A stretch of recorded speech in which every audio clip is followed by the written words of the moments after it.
If Love and Gogi is wrong, I don't want to be right. What would Socrates say to that?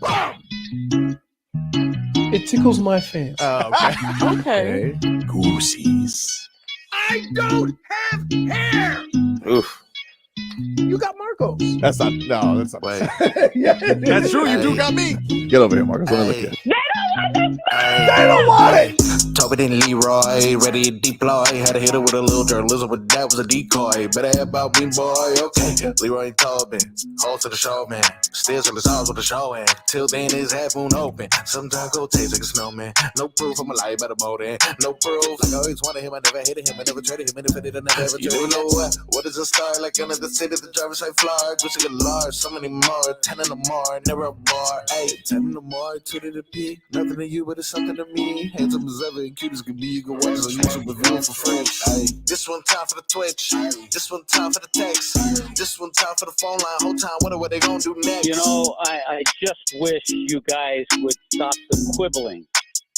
How's everyone's cheeks this morning? Ooh. Hey, y'all saw my text after when we went to overtime. I'm like, oh, not again, please. Not like this. Not like this.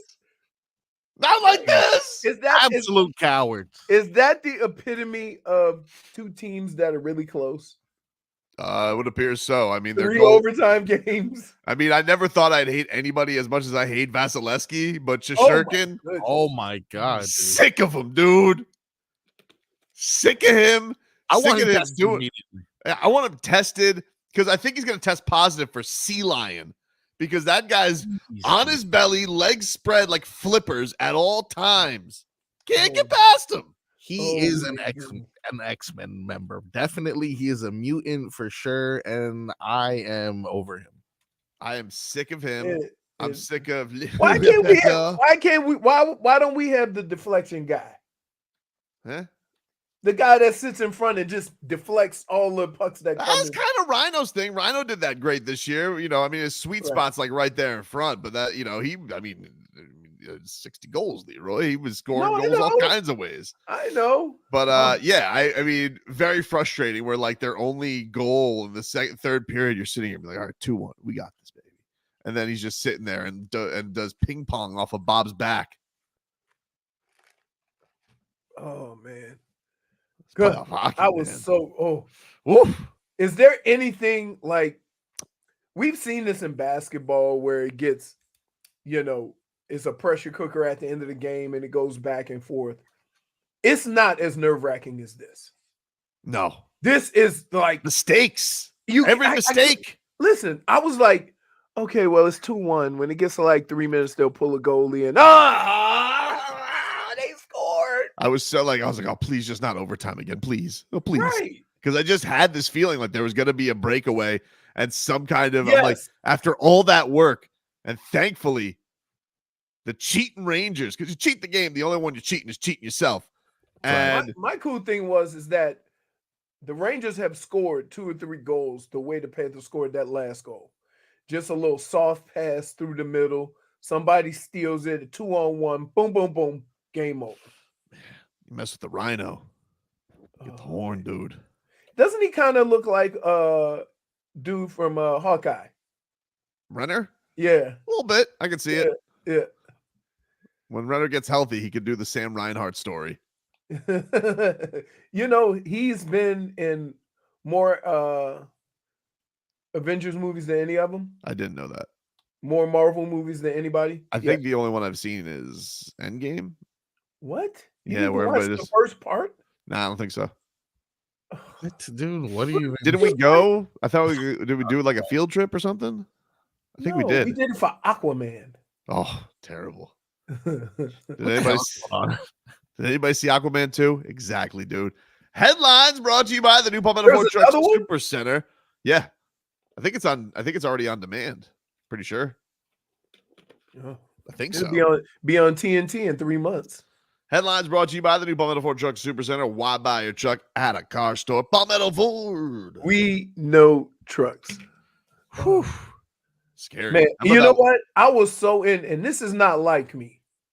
This is when you know the stakes are real. Yeah. Right? There was a basketball game last night. Huh? I had no idea because I was so caught up in this hockey game. Didn't give a rat's ass. Right. Didn't get so. I just wanted Right. PK Subban to shut the hell up. Sick of him.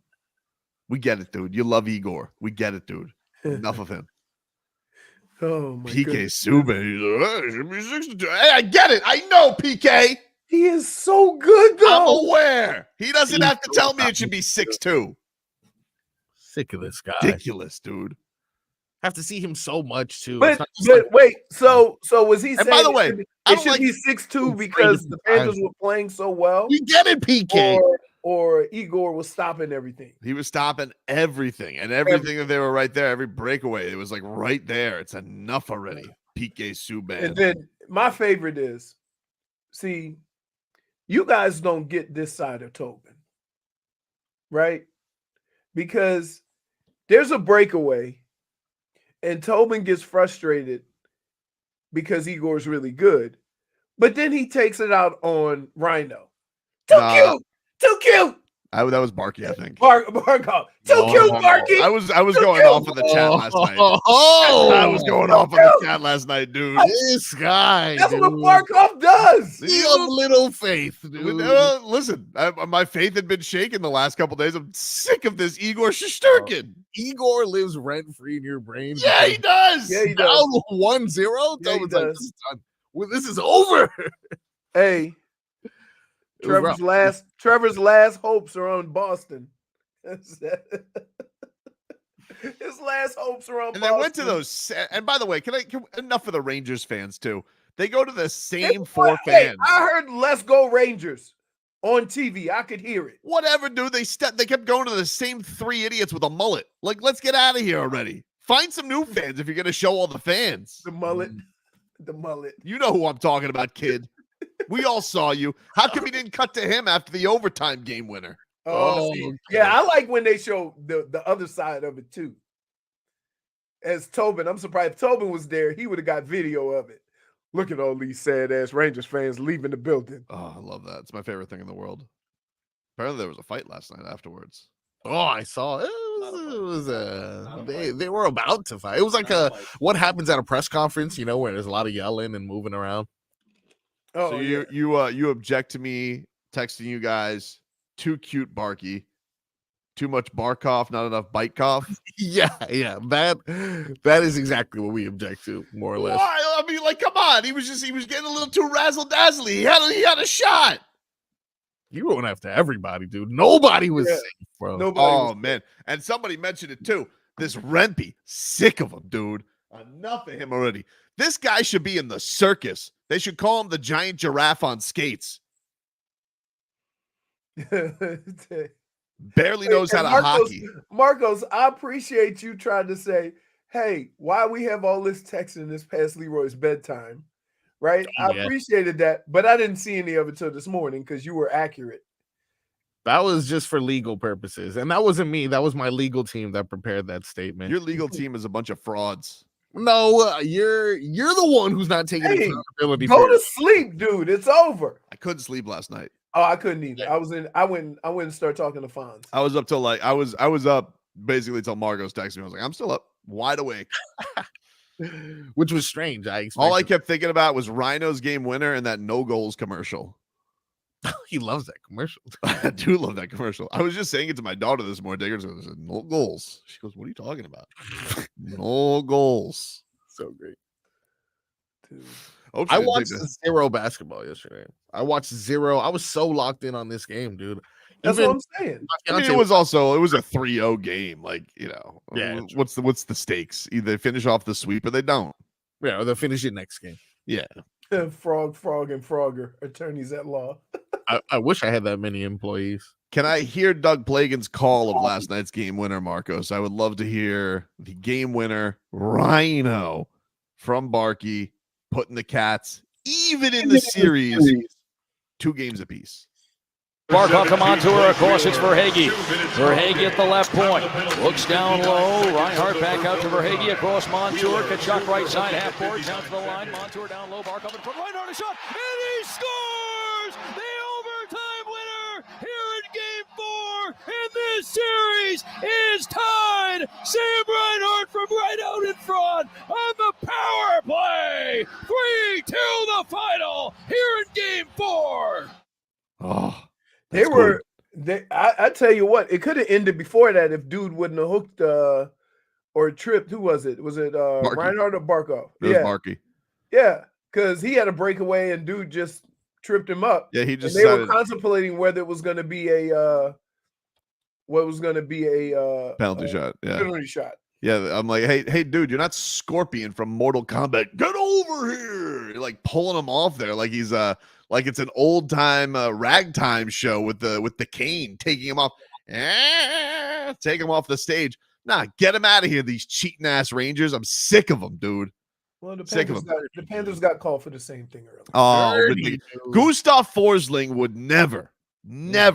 They call once they said Gustav Forsling and Sasha Barkov, I'm like, ridiculous. Never happened. Clear New York mafia ties here with the referees. Barky would never. In your home barn?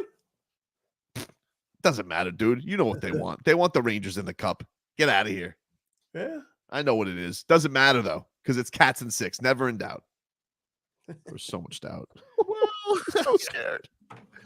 Tkachuk was called out. Everyone, dude. I was so the only person who you kind of defended was Bob, which was strange to me.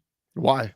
Because you were saying, the defense is putting him in bad position. Leaving him out to dry, dude. The other guy took 100 shots the last game. But he saw them all coming. Okay, yeah. They're all right in front of him. You got to be able to see everybody's sitting here. They're like, "Oh, Bob, you had to have that first one." I was like, the 100-mile-an-hour slap shot with an ass in his face. No. I couldn't see. Yeah, the other one bounced off of his back too. It was.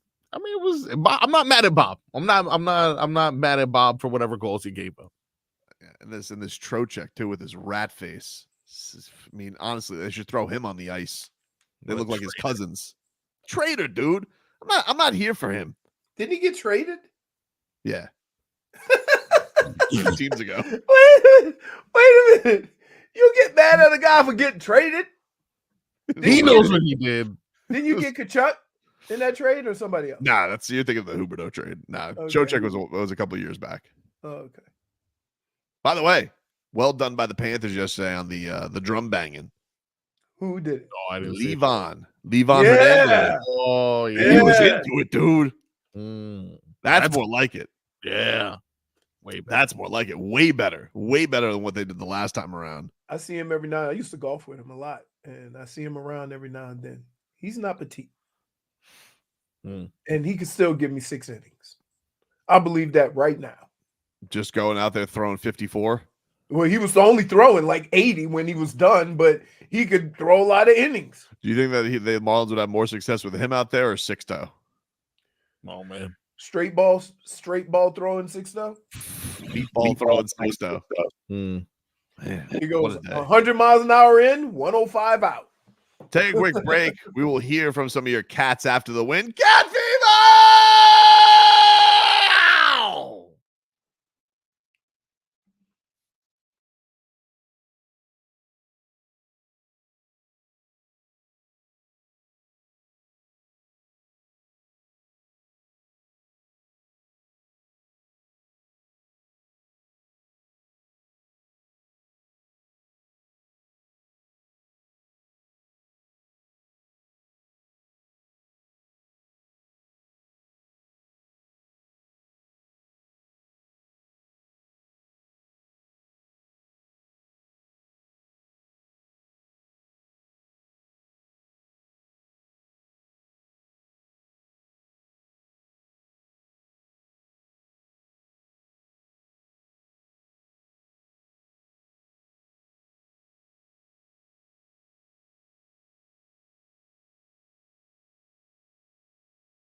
Welcome back, everybody. Tobin and Leroy here with you. 560 WQAM.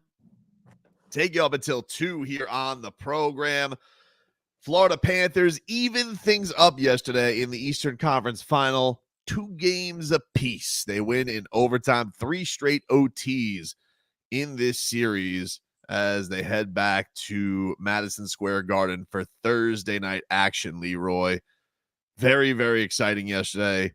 Vomit inducing. It was you were on edge yesterday, except for Frog Boy, who claims he was never nervous. Never faltered at all. Liar, dude. No way. You're a liar. There's no way you were never nervous in that game. Not even a little bit, dude. I can see through these Rangers. They've been getting lucky and they've been getting lucky and they've been getting lucky. And now the luck is worn off. The rabbit's foot is over. Rabbit's foot is over. It is midnight. Back to the pumpkin, dude. It's gonna be it. I was scared. I was scared, especially when they were up, when they give up the goal to even it up at 2Bs. I'm just like, because it just these games, the frustration where it just feels like they can dictate everything, and it was going to come down to overtime again. Couldn't get anything to break through. You know, it was it's been frustrating because it feels like they're playing well, but just couldn't get the crack. I feel it maybe you know, even Paul Maurice was saying, he's like to the reporter before the second period, he goes, yeah, tight, playing too tight in that first period. Right. Yeah. I do understand though. There were a lot of pro Ranger broadcast tidbits. Like I did see that they were like the Rangers are 4-0 in the playoffs when leading after the first period, or the Rangers have never been beaten when I had one. I saw a stat. Yeah. When leading after 2 periods, the Panthers are 64-0-4. Yeah, I did see that. I like that. That's a good record. But they still lost 4 times. Well, you know, dude. Yesterday was you don't get a point in the playoffs, dude. I do feel like that you get that one, especially when you were banging your head against the wall 3 straight overtime games, even going on the road where the Panthers have already shown they're comfortable going on the road and winning. That's not an issue for them.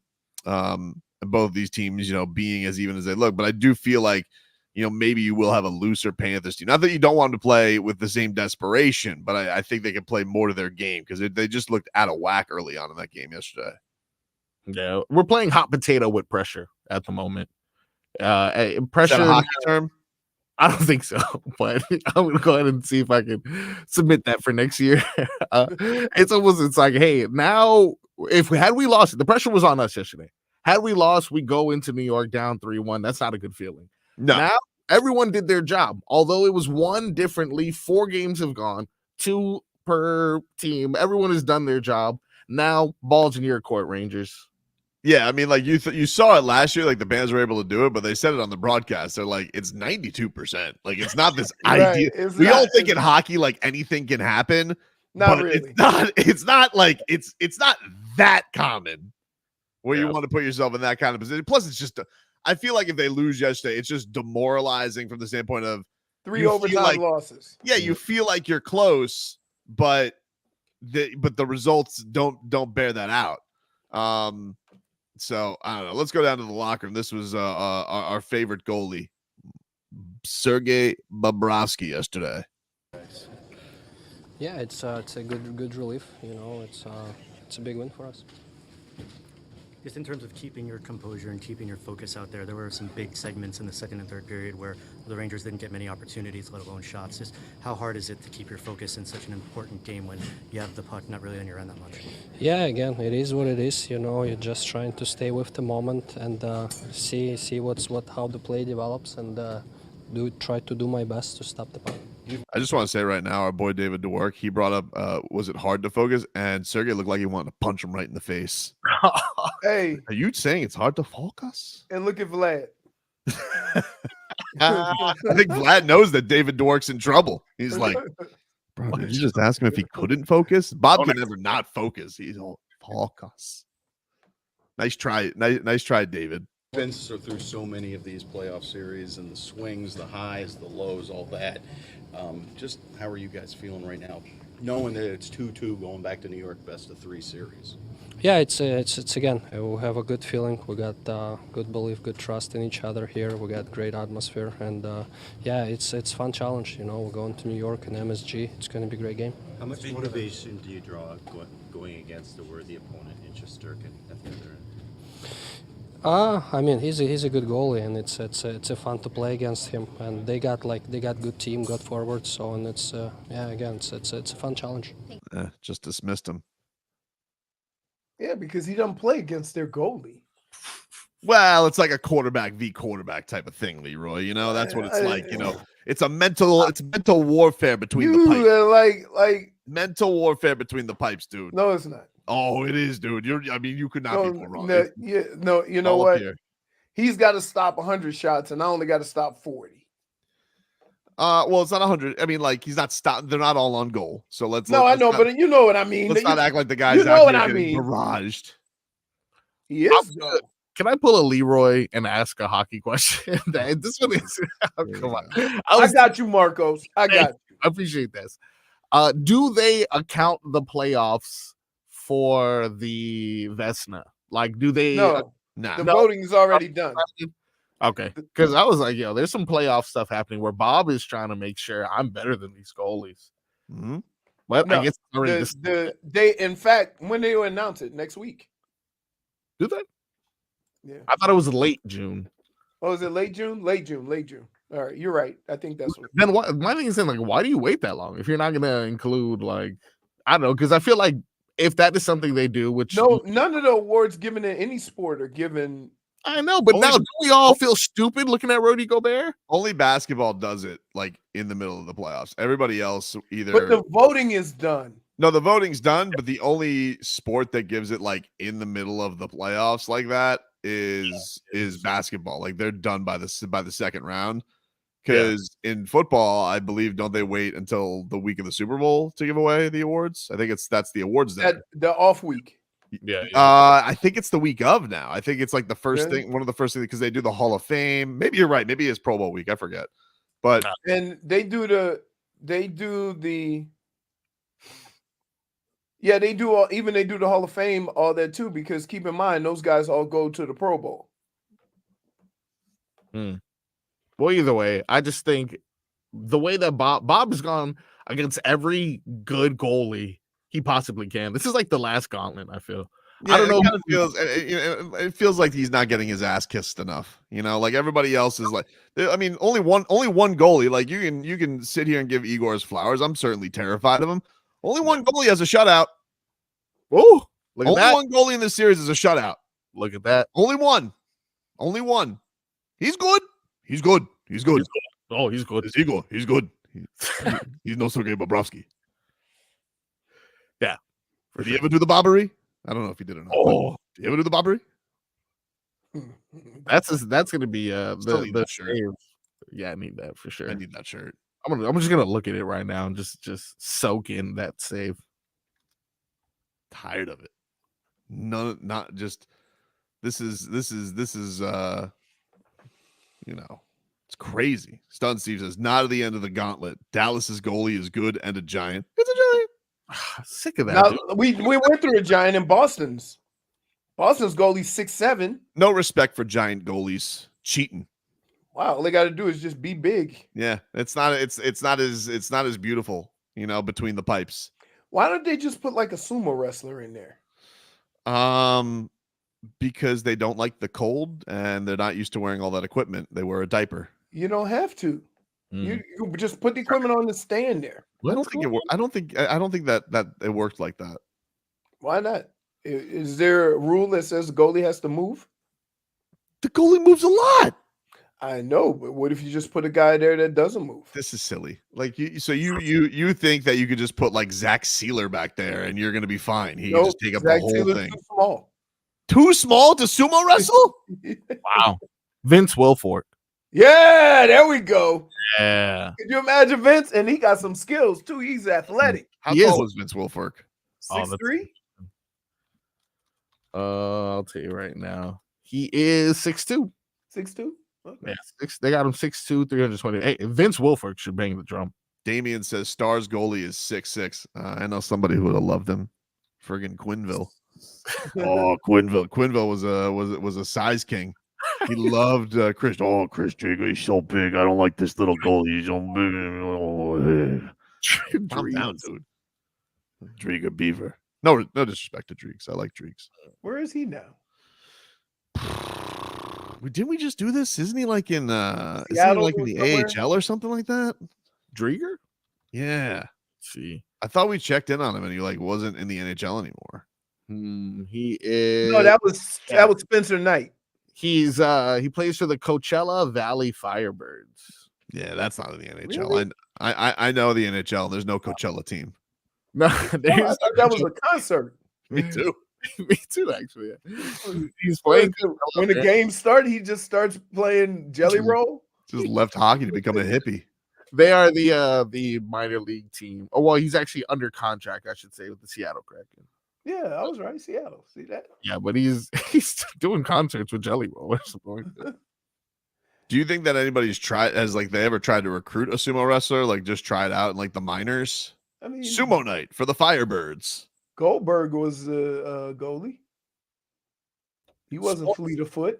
Sports Science did a Mighty Ducks. The Mighty Ducks. He was a child.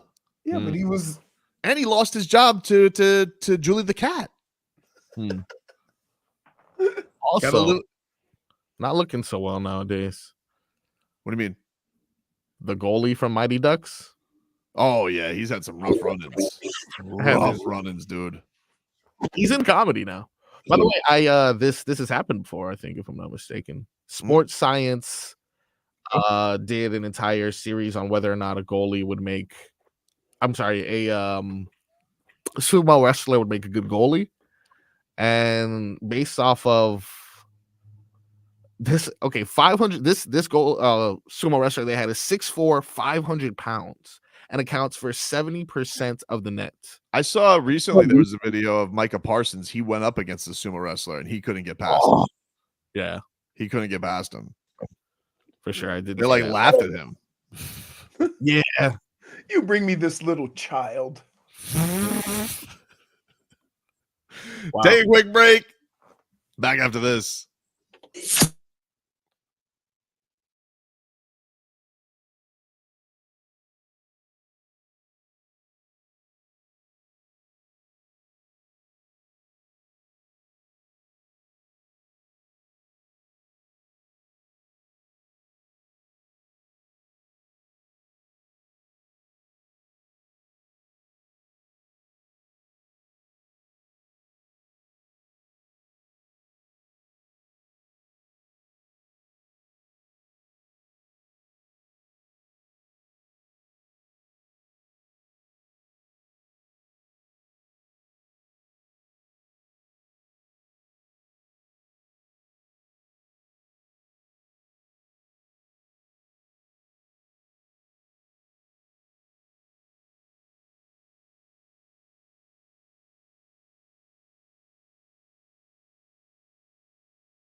Welcome back. Tobin and Leroy here with you.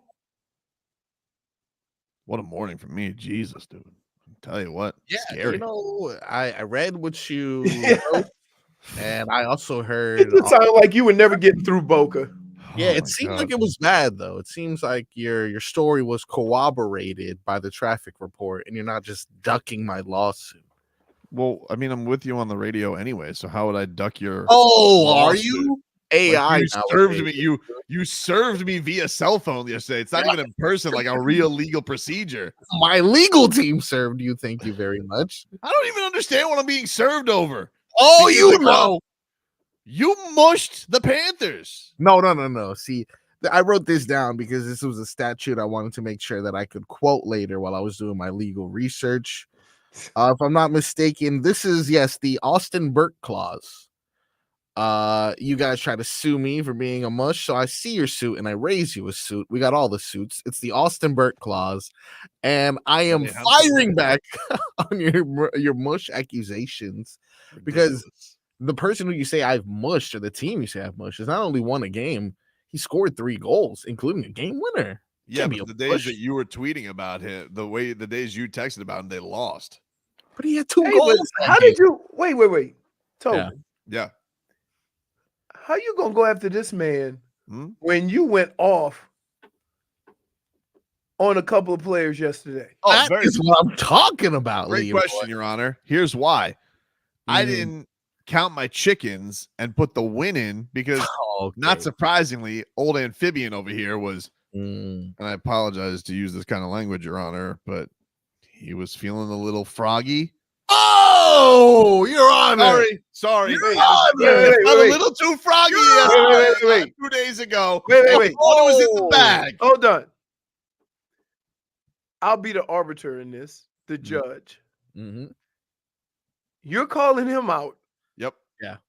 Does the phrase "wild heat coyote" come to mind? What Aha! does one sport have to do with the other, Your Honor? Are we The talking same hockey? Are we actions. talking round The ball? same actions. Your Honor, Nah, he's I getting don't a think little so. snippy over Same, there. really? Your Honor, you will never find. Wait. Are the Heat playing in the finals? They're not. Okay, then how many times did you say Heat in 5, Heat in 6? Plenty, Your Honor, but I would never say it in the midst of a game. That's hearsay, Your Honor. It isn't hearsay. You guys have all record of all takes, and it is hearsay. His takes are there, plain to see, saying "Little Ranger babies, Rhino gotcha," and what do you know? We blew the game. What do you know? That is simply. Let me just please. Can I bring this to the court? The only thing that I did that apparently violated rules of fandom was simply provide what the audience would prefer to call a GIF. I believe that's what the kids are calling these things nowadays. A GIF. GIF, whatever. I mean, like, stop trying to act like you're hip. Simply just a rhino after I was celebrating a goal, and that was We know what you did. JFig, who We of know what course, you did.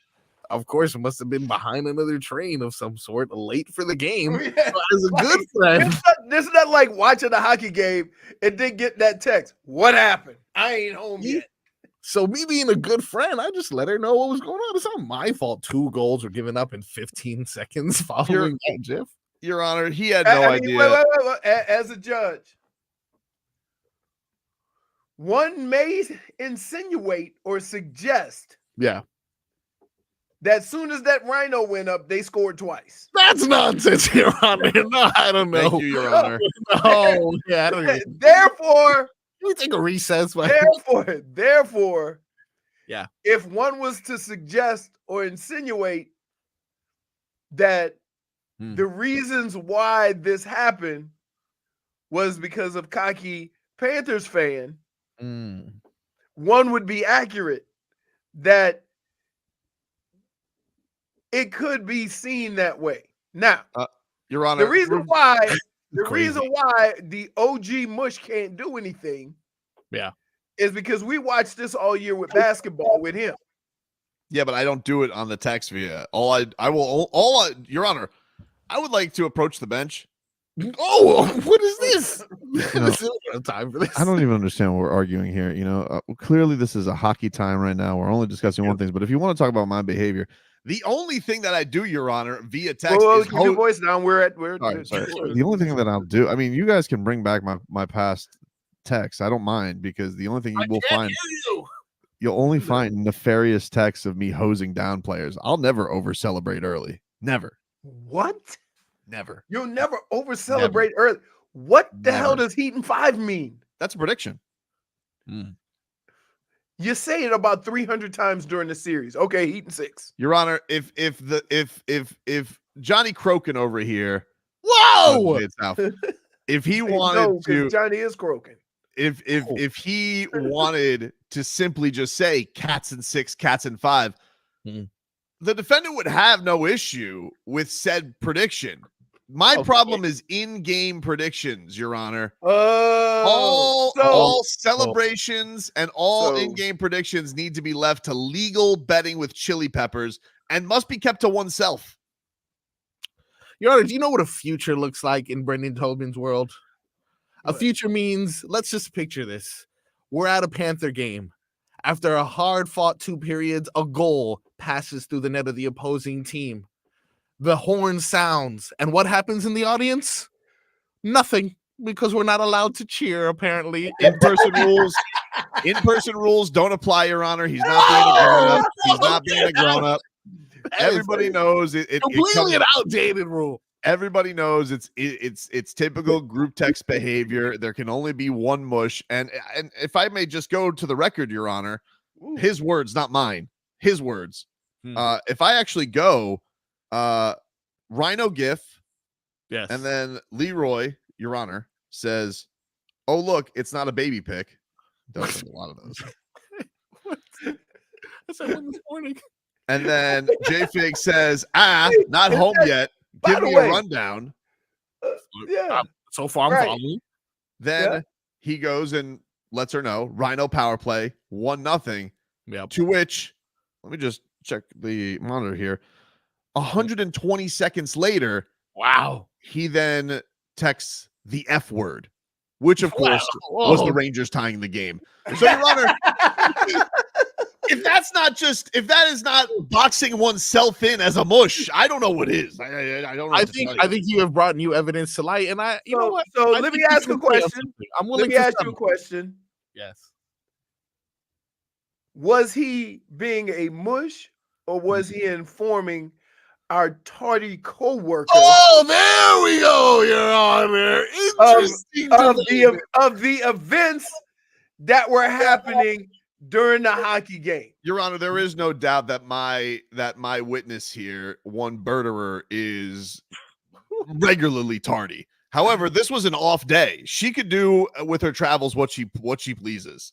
This is erroneous and irrelevant, and I will not have him badger the witness. I think this is an excellent development in the case, and I think we can come to an agreement here that I think you are correct. Once I did involve JFig's information, things did go downhill. And I do think that there is something here that we can find common ground on. Clearly, JFig is a mush. Wow. I have more evidence. I have more evidence. Wow. Wait, So wait, Your Honor. All right. No, so let me get this straight. Yes. So you have to be mush by association because you provided said information. Well, I mean, my charges go way down at that point. I'm just Your Honor, so you're saying you should be charged with misdemeanor mush. Correct. And JFig, who coordinated the whole thing, is a felony mush. If Mr. Amphibian Attorney over here wishes to drop the lawsuit at Show Pony Incorporated, we here will settle on bearing that he agrees that JFig is the mush. Yes, I think, look, that with further evidence from my client that he is undefeated at all Panthers games, and she, by the way, has yet to see a victory this year. Wow. That being said, we withdraw our lawsuit from Show Pony Enterprises and would like to settle this, Your Honor, if that's okay. Whoa, wait. So, holy smokes. So it's great to see the legal system work out. JFig doesn't even have a chance to defend herself. Whoa! Y'all threw her in the butt. Now, my question is this. Can you be considered a mush if you're doing something that any one of us would have done if we were in our car or we weren't available, even though, and I'm going to add this, everybody has AM radio in their car. She could have very easily. Wow. Your Honor. Maybe she was trying to finish off that Taylor Swift album. Wow. And didn't want to really go to AM 560 because we do have all of the games that she should be aware of because she works here.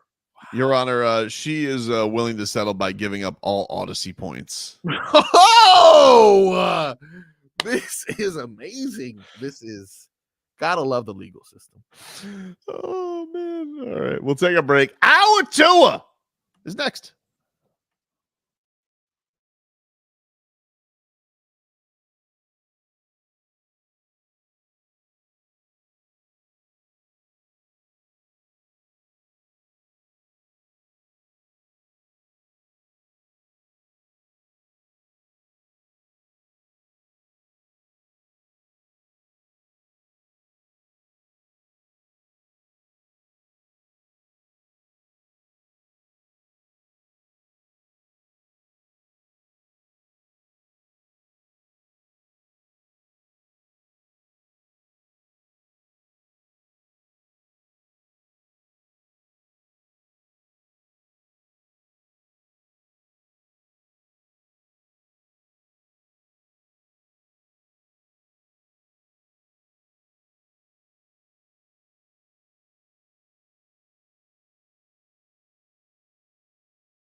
It's time for our Tua. It's our Tua. It's our Tua. It's our Tua. Tua, Tua, Tua. Tagovailoa. Not Tua Tagovailoa. A for effort. Dolphins quarterback. Tua. It's our Tua. It's our Tua. Tua. Tua, Tua, Tua. Tua, Tua, Tua. Can go to hell. Tua Tagovailoa. Dolphins quarterback. Daddy loves you guys. Our Tua with Tobin and Leroy. Check the history of food.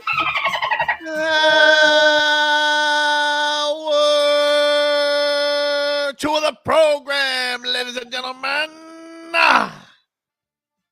Tobin and Leroy here with you. 560 WQAM. Your home for the Eastern Conference Final. Now tied at 2 games apiece.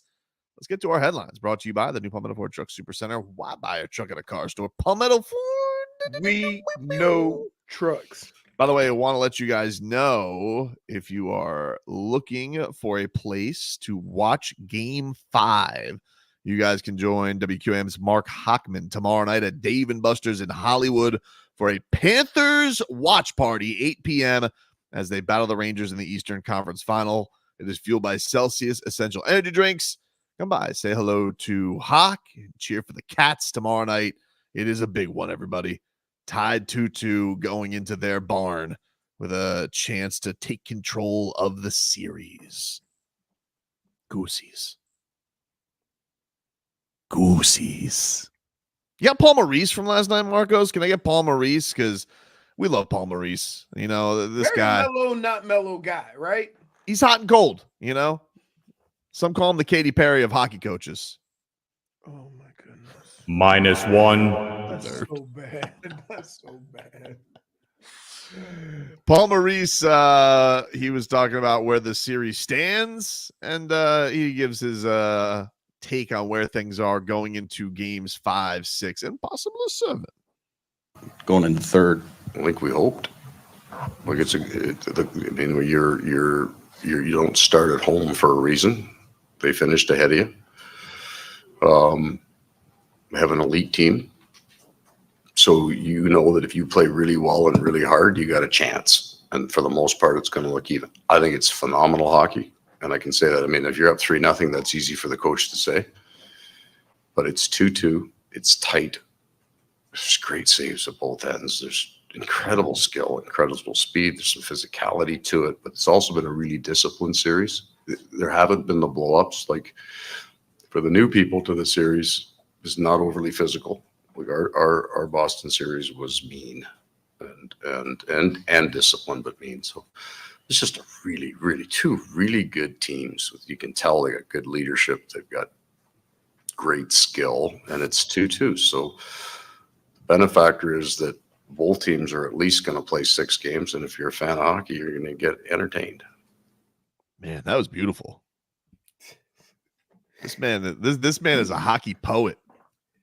I mean, he almost talks as if he's an analyst for hockey. Yeah, he's like a hockey tour guide. Right. And for the new guys out here, the saves. I was like, whoa, he sounded a little turned on there. He's like, oh, the saves. Oh, good hockey. Oh, good hockey. Oh, yeah. Listen, talk dirty to me, Paul, with the 2-1 filthy. Love that. He's right, though. That Boston series was much more physical and seemed like there was a lot of hate at the root of that. Definitely had a lot of whiny babies in Boston, right? You know, like that we can all agree upon. Yes, absolutely. You know, this Rangers team, the Hockey Knicks. You know, all they have is that giant, giraffe that they send out there. He shouldn't be on skates. By the way, when he nearly had that one look at Bob, I was like, if he scores, we're never going to hear the end of this Rempe scoring. Oh my goodness. Never. We're never going to hear the end of it.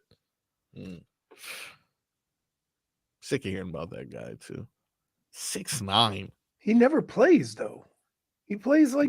But when he's out there, they let you know. Reggie. 6'9", everyone. You know, treat him like he's a human. You guys go out here. You're like, hey, everybody, look at the freak.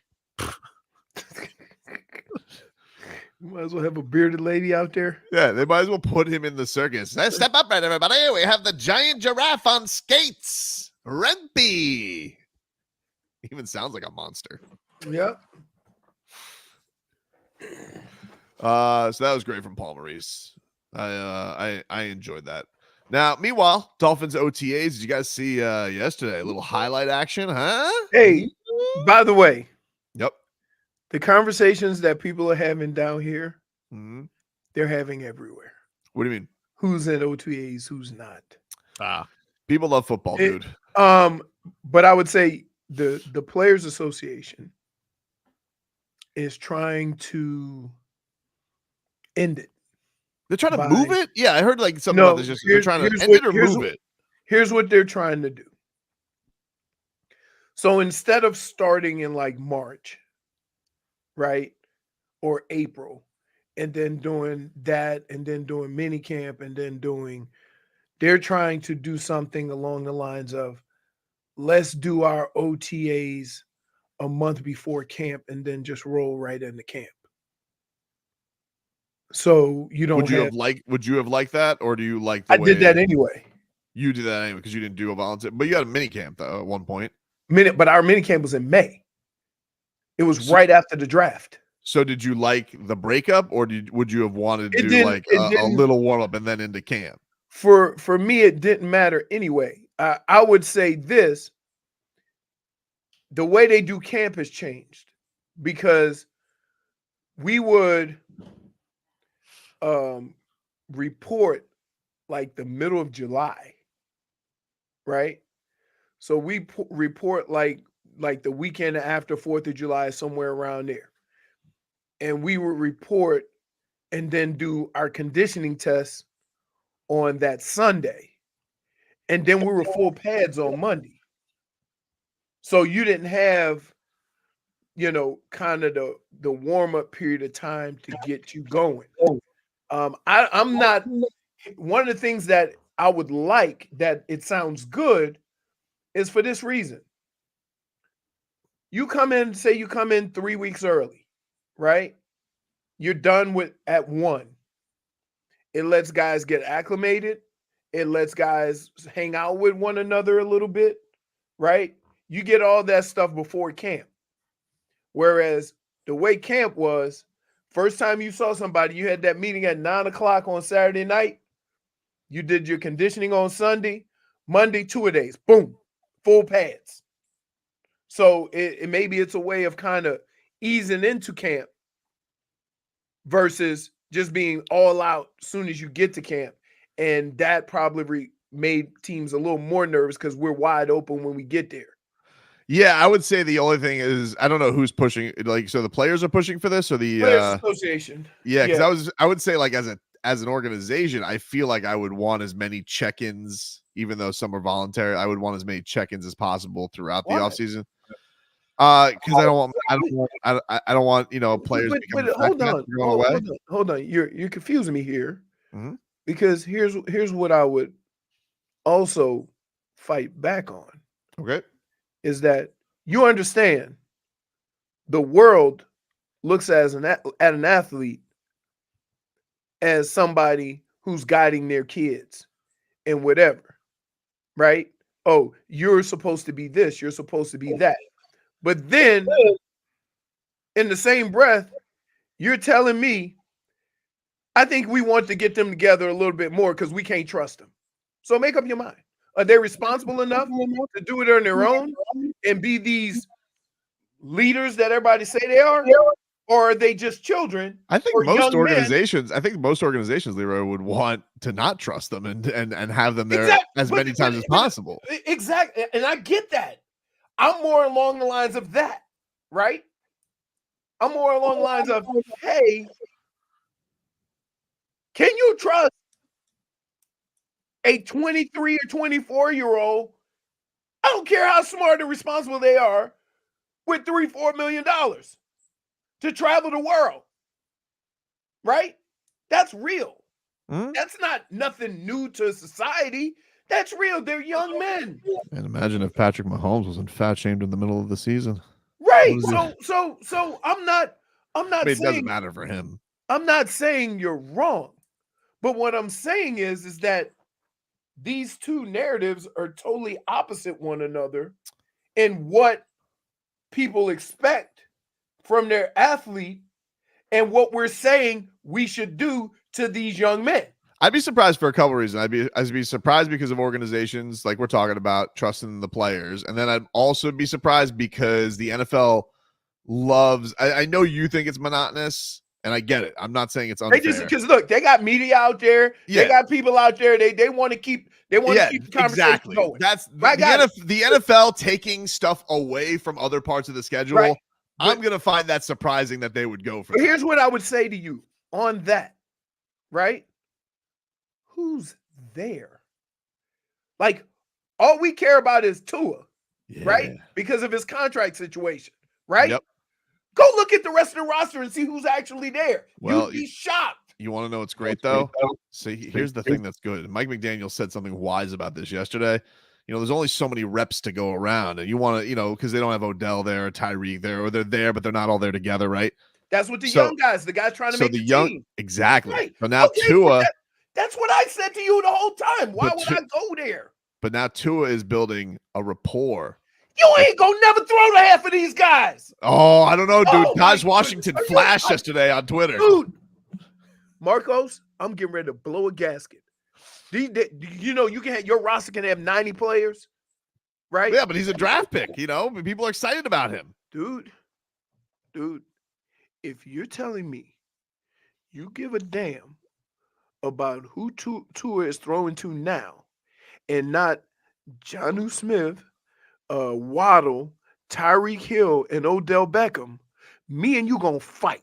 Because you'll be lying to yourself. That's not fair. Because stop. When is he gonna throw to them guys in the game? I don't know. What if somebody gets hurt and then Tua's gonna be like, okay, so he gonna do a whole offseason for that one moment? Are you? We're gonna think back, and Tua's gonna be like, Marcos, don't worry. I'm not even talking to him right now. What? Wow. Does he not sound ridiculous? 40-yard bomb. You know, that's like. I'm not gonna lie. When I first saw the video, I was like, "Who's this little Jakeem?" Yes, of course you are. Nobody's there. Here's the thing, though. We want to talk about football so much that we ain't even caring that nobody's there because Tua's there throwing 2 passes. We're sitting here, right? And it's week 10. And all of a sudden, you know, Whoa. Odell's got a tight hammy, right? And he can't go Monday Night Football revenge games against the Rams. Okay, so is Mike White going? Because Mike White getting most of the reps. Well, that's fair, but I'm just talking to Tua. This was a highlight. We have video evidence of this. Of one pass? Well, dude, it was a beaut. Of one pass? But it was a beaut. You got to admit that. That was a beaut. Please stop. Saying a beaut? What? No. Dude, one pass to a guy who, like, what are you doing? Nobody's there, dude. I understand. Why are we making a big deal? My whole point is I get everybody talking about OTAs. OTAs are important for some guys. I had to go to OTAs up until my 3rd year. Yep. Okay? I understand that. New to the league, we had new coaches, right? We had a new coaching staff. I get all of that.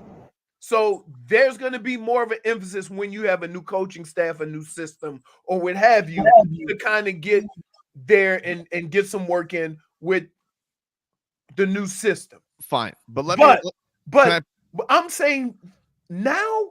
Yeah, but hear me out. Let me just explain my scenario to you. You tell, but you have to. Yeah, I heard you out. Let's have a fair conversation. So it's week 10. Like, let's take a journey to week 10. Week 10. It's week 10 against the Rams. There's 47 guys who aren't going to even be on the team. Okay, but this guy is, because he's a rookie draft pick. They're not getting rid of Tahj Washington. And so Tahj Washington is like, you know, Odell can't go, tight hammy. And so they're going to turn to Tahj Washington. And Tua's going to look to him in the sidelines because he's going to have those nervous eyes because it's going to be Monday Night Football. And he goes, "Hey, T-Dub, just like May, baby. Just like May. Just like May." And then all of a sudden, T-Dub is going to be like, whew, and he's going to go ball out because his QB brought him back to OTAs. Just playing catch, just like May. Can I just tell you something? Hey, in T-Dub. all my years playing with Bernie, Vinny, Warren Moon, Randall Cunningham, Brad Johnson, Dante Culpepper. Yes. All my years playing with all those quarterbacks, I have never been turned to and say, Lee, just like May. Just like sure? Dude, I will drive down there and fight Just you. like Are you crazy? All right. Well, whatever the next time we have Bernie on, I'm asking him. Yeah. But again, here's another thing. We used to go work out with Bernie wherever. Right. So, like, okay, it's not like people aren't getting their work in. Yeah, but now T-Dub's But you're got the making in. a big deal about it not being there. T-Dub's got the in now. Dude. Just like May. Just like May. Can I just say this? I'm going to say this. If he has more than 25 catches, something went wrong. Actually, yeah, I was thinking that too. We get to the point And where you're sitting here having this conversation with me. If he has more than 25 catches, somebody got hurt and something went wrong. I think Louis Riddick called him the steal of the draft. Did he? I don't know if it was. I don't remember if it was Louis Riddick. Somebody said something about T-Dub on Twitter. You know what? Called him the You steal know of what's the draft. funny? You're one of the few people in my life that will lie to be right. Just make stuff up. When you pick Louis Riddick, right? I think Louis Riddick said he was stealing the draft. I think Louis Riddick said something about him. I think he did. I'm going to tell you what they said about him. He has a lot of the same skill set as Tyreek Hill. And Tyreek is getting older. And you want to be able to have somebody that plays similar to him because he does get a little banged up during the course of the season. That's probably what they said. I'm going to look it up.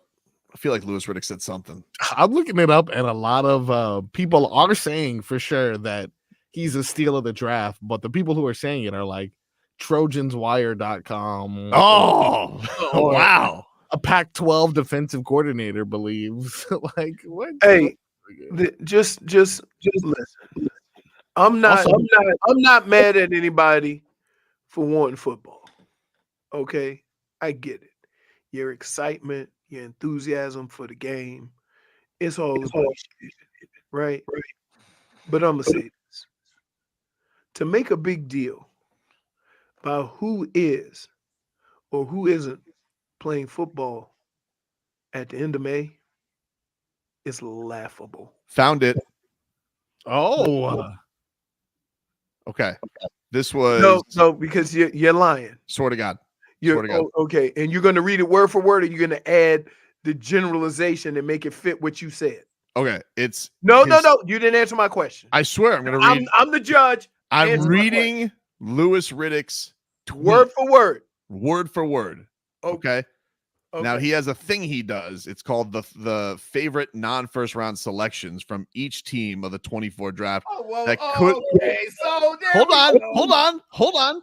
Favorite non-first round selections of by each the team Dolphins, not in the league, by the Dolphins. From the 24 NFL draft that could be major impact players by year 3 or sooner.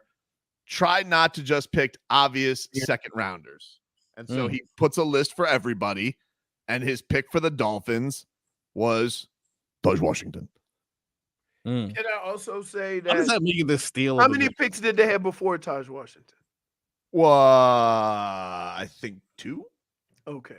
So you understand. Because they had Jalen Wright and Mo Kamara. You understand the jury pool was limited. Omar asked Louis Riddick on Twitter, Tahj Washington over Mo Kamara for the Dolphins? Explain, please. And Louis Riddick did explain. He said, Tahj has dynamic ability with the ball in his hands in the middle of the field. Super quick. Love the philosophical fit. I do like Kamara. Saw him play live in Boulder last year and did a lot of work on him. But not enough to make the list. Not enough to make the list, dude. Dude. Hey, T-Dub, just like May. T-Dub. Saw the video of him getting Can I ask you a question? Yep. Why do you make me hate talking football with you? You said everybody else is doing it. Why can't we have some football fun? No, I'm not. No, that's not what we're doing. Right? What are we doing? We're making a big deal about football in May. And that's what I'm like here. Basically, here's what this time of year is. This time of year is just working out. Yep. Right? But in the context of football. You understand what I'm saying? But it's basically just working out. You go running some routes, you go get you some sprints, you do your lifting, and you usually get out of there by 1 o'clock. It's like a workout day. By the way, Dade South, correction, 3 picks before him because they also took Malik Washington from Virginia before him as well. So 2 late receivers. All right. Now, you know what they say about Malik Washington? Suction cup hands, dude. Like Spider-Man. Whoa. Don't drop it. Who don't said drop that? it. They're saying People, that? dude. People are saying that. Damn. I'm sorry. I gotta look him up. Marcos. Yeah. He's also 5'9". Oh, he's tiny. Why do you insist on playing Tobin's game? I think it's because Mike McDaniel likes to be at eye level with his receivers. Oh, the Finsider, Malik Washington tagged as a sleeper pick. Oh, wow. Malik Washington. I'm gonna tell you where you can't be a sleeper pick in May. Don't hit the snooze button. I think that's exactly where you sleep. No one's paying attention. And you know why? Because there's no football. Take a quick break. Back with more to this.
Welcome back. Tobin and Leroy here with you, 560 WQAM. Quick segment here. We do have to get to the mixed bag coming on up. But some interesting Heat notes, Leroy. What's up? Couple of cool things. First off, Barry Jackson just tweeting this out. Big gig for Dwyane Wade. NBC has hired him as its game analyst on Team USA's games in Paris in the Olympics this summer. He'll be paired with Noah Eagle. It's Ian Eagle's son. I was getting ready to say, what? Wait. Can I just say this? Mm-hmm. Ian Eagle is that old. Yeah, dude, he is. Isn't that crazy? Did that catch you off guard there? A little bit. Yeah, a little bit. 65. Oh, you same age as me. Noah Eagle, 26. Wow. Whiz kid. Wow. You know whose kid is a broadcaster that creeps me out because of how much he looks like his dad is Collinsworth's kid. When they go to him, he's got that same voice. I'm like, whoa, dude. So you have that. Greasy too. Yep. Brian Greasy. The Greasies did it for sure. Noah Eagle looks like a broadcaster. He does. Yeah. Did he go to Syracuse? He probably went to Syracuse. He probably went to Syracuse. He did indeed go to Syracuse. Of course he went to Syracuse. You know, there are other places you guys can become professional broadcasters, like Barry University. You jerk. Look at that. Huh? Although I'm beefing with them lately. I'm beefing with Barry University. Why? What? I mean, like, I didn't get an invite to the new podcast studio. They bring Joy there all the time. You know, Joy is the ambassador. She gets to go to the new podcast studio. What about old Tobes? I used to do a WBRY Facing the Wall, you know, on closed circuit television, channel 16. Never an invite from Barry University. Haven't invited me since the pandemic when I threw out a first pitch. Wow, dude. Ridiculous. What do we got to do to get them to notice you, huh? No, notice me, Barry. Jeez. You know, I only have you guys. I got you guys on the wall here. Someone's asking, well, what's that parrot behind you? I'm like, that's Bucky, you dum-dum. Yeah, no one knows that. It's like, oh, he's a Dolphin fan and he likes Aladdin. I'm not really sure what's going on. All right, then you have this. Udonis has been killing it on television, and we'll actually get to some. We'll get to some UD because UD was hilarious this morning on Get Up. But Magic Johnson, he says, ESPN, you definitely have an excellent team of ex-players already with Kendrick Perkins, Jay Williams, Tim Legler, and JJ Redick. It's like a crazy Magic. But you should hire Udonis Haslem permanently. He's been spectacular breaking down the NBA playoffs from a player's game mentality to X's and O's, as well as philosophy of the game. Udonis has done it with intelligence, charisma, and flair. And he's funny too. Yes. Wait, did he write that, or is that your addition? No, I swear to God, that's okay. Because he is funny. He is funny. Yeah. So Matt Johnson. Funny? That they see him and they don't know the other side of UD. I think they know, and I think they appreciate that he can be versatile. Well, we'll bring you some stuff from Get Up this morning that was funny because they were bringing up the Jimmy Butler contract because there's some new stuff there that we should get to as well. But one last piece of Heat news. This is really cool to a great guy. Woj reporting this morning that Miami Heat assistant coach Caron Butler has agreed on a new 4-year deal to remain on Erik Spoelstra's staff. Yes. Okay, I thought you were going to say he left. No.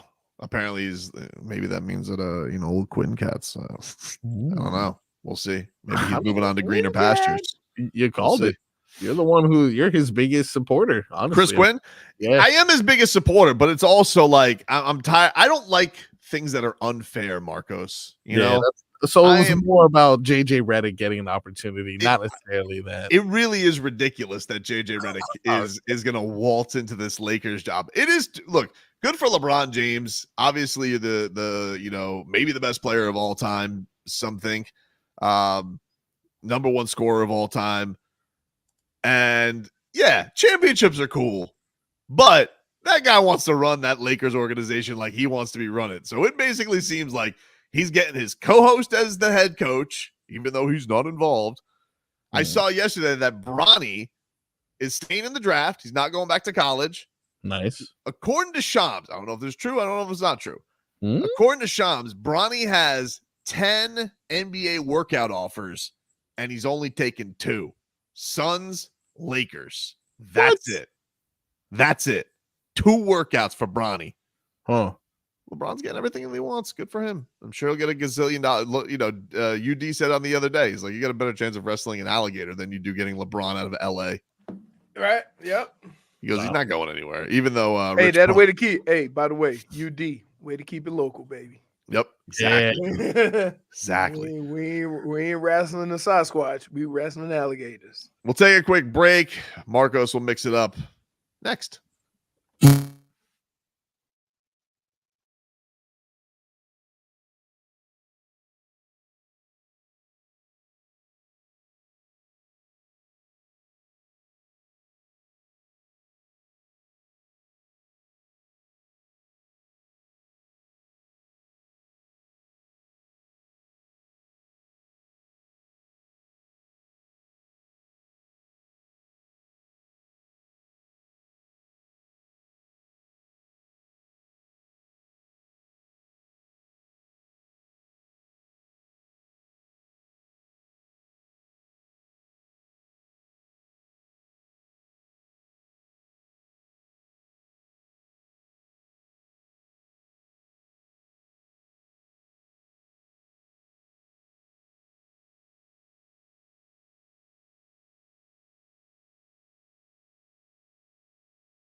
All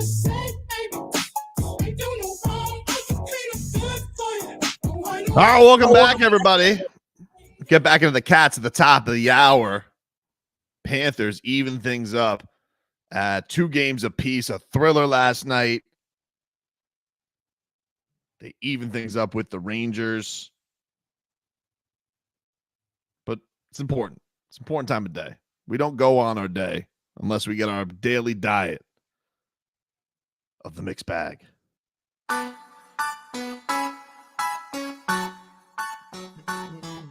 mixed bag brought to you by Broward Health. Well into your future. Marcos? Well, sir, you mentioned diet.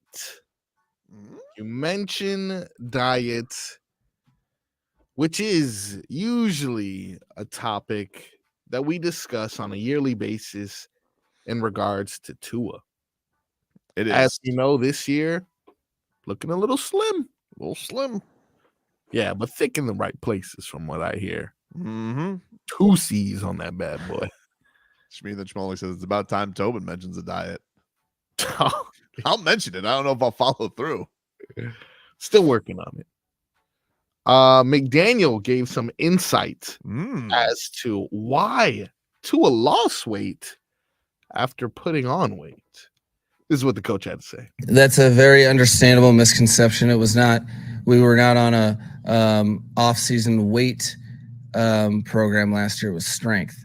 And so him getting stronger and then the unintended consequences for him personally and how he saw his game, his strength increased, but he didn't really, he felt like he could have the same amount of strength and kind of reshape his body and be a little lighter on his feet. So it's kind of the natural evolution of you get stronger, and then you really pay attention to your diet and the times that you're eating and when your caloric intake is, those types of things, so he can maintain that those strength gains while also being a little more limber within the pocket, I think is what's drove him to kind of attack that, which he's done a great job of. Some people count steps per day. I think Mike McDaniel counts syllables per day. Oh God! And he hits his mark. It's his mark. It's his flying color every time. You got 10,000. Yeah, dude. Oh yeah. Every time. Yeah, we got it. Tua skinny. Going on. What else have we got? But it's not. Listen. God. I hate having conversations like this with you two mopes. I thought you would have been happy moving on. It's a natural process that a professional athlete goes through, right? First, you come into the league, right? A lot of guys are asked to get stronger, right? You'll see, go look at Jalen Phillips from his first year to now, right? This is the same thing that's going to happen with who's the new Russian that just came in? Chop Robinson. Chop Robinson, right? Watch how Chop Robinson looks now versus how he looks in 2 years. Then once he gets bigger, now it's going to say, okay, I'm stronger. What do I need to do so I can be my quickest, my most productive self? Side note. And then you'll start working on those things. Yeah. It's very normal. Like, I don't understand why people think that these 20-something-year-olds aren't going through a process of growing and being better players and being in better shape. And why do people just think you're in the NFL now, you got to be a ready and productive pro? Side It note, doesn't work like that. here's what we should do. So you know how we have these deals all over town. Heat win. Marcos has a magic code, right? Huey Magoo. I don't want to listen. No. Hear me out. I think you're gonna like this one. Huey Magoo's Panthers today, win, right? Yeah. We have the Whopper Jr. with the Marlins, of course. They only went on the road. But what about this? Hear me out on this. For every Chop Robinson sack, a free Troppy Chop from Pollo Tropical. Ooh. First of all, I'm out on them ever since. Remember when Chicken Kitchen first opened, It was glorious. Uh-huh. They would chop up that chicken, fill up your plate. Mm-hmm. You know what killed Chicken Kitchen? When they start measuring with the cup. You know, we're not talking about chicken. Yeah, I'm not talking about Chicken Kitchen though. I said Pollo Tropical. Pollo. You're No, nuts. come on. What? Come on, bro. Love Pollo Tropical. I quit. You know what ran me off? I'm not gonna say it. Go ahead. But Troppy chops for every Chop Robinson sack. That's good. That is good. Hey, I should be his agent. That's pretty good. Tell him I want a Pollo gift card if they do that. Sure, I'll let him know. Because they did have Dolphins cups last year, so I think they can make this happen. Everybody has Dolphins cups. Nah, they had a cool one though, dude. It was like a Pollo special. Yeah, a dolphin with a big chicken on it. You know who looks like they can wreck some Pollo Tropical? Zach Sealer. Oh yeah. Hey, it's funny. I was looking at you. Oh, up. Yo, a little secret. Hey. You guys ever have to cater? Pollo. Oh, he's right. Yeah. Pollo's good. Pretty good. I tell you what. I am still scarred by the damage you did to the MGM buffet. Wow. Couldn't let him off the hook, dude. Dude. Tobin sat down. He said, I am winning today, my friend. I am winning. It didn't top you, though, salad shaming the other individual. Wait a minute. Wait a minute. Like, Wait a what a minute. waste of time. Hold on. Here's the deal.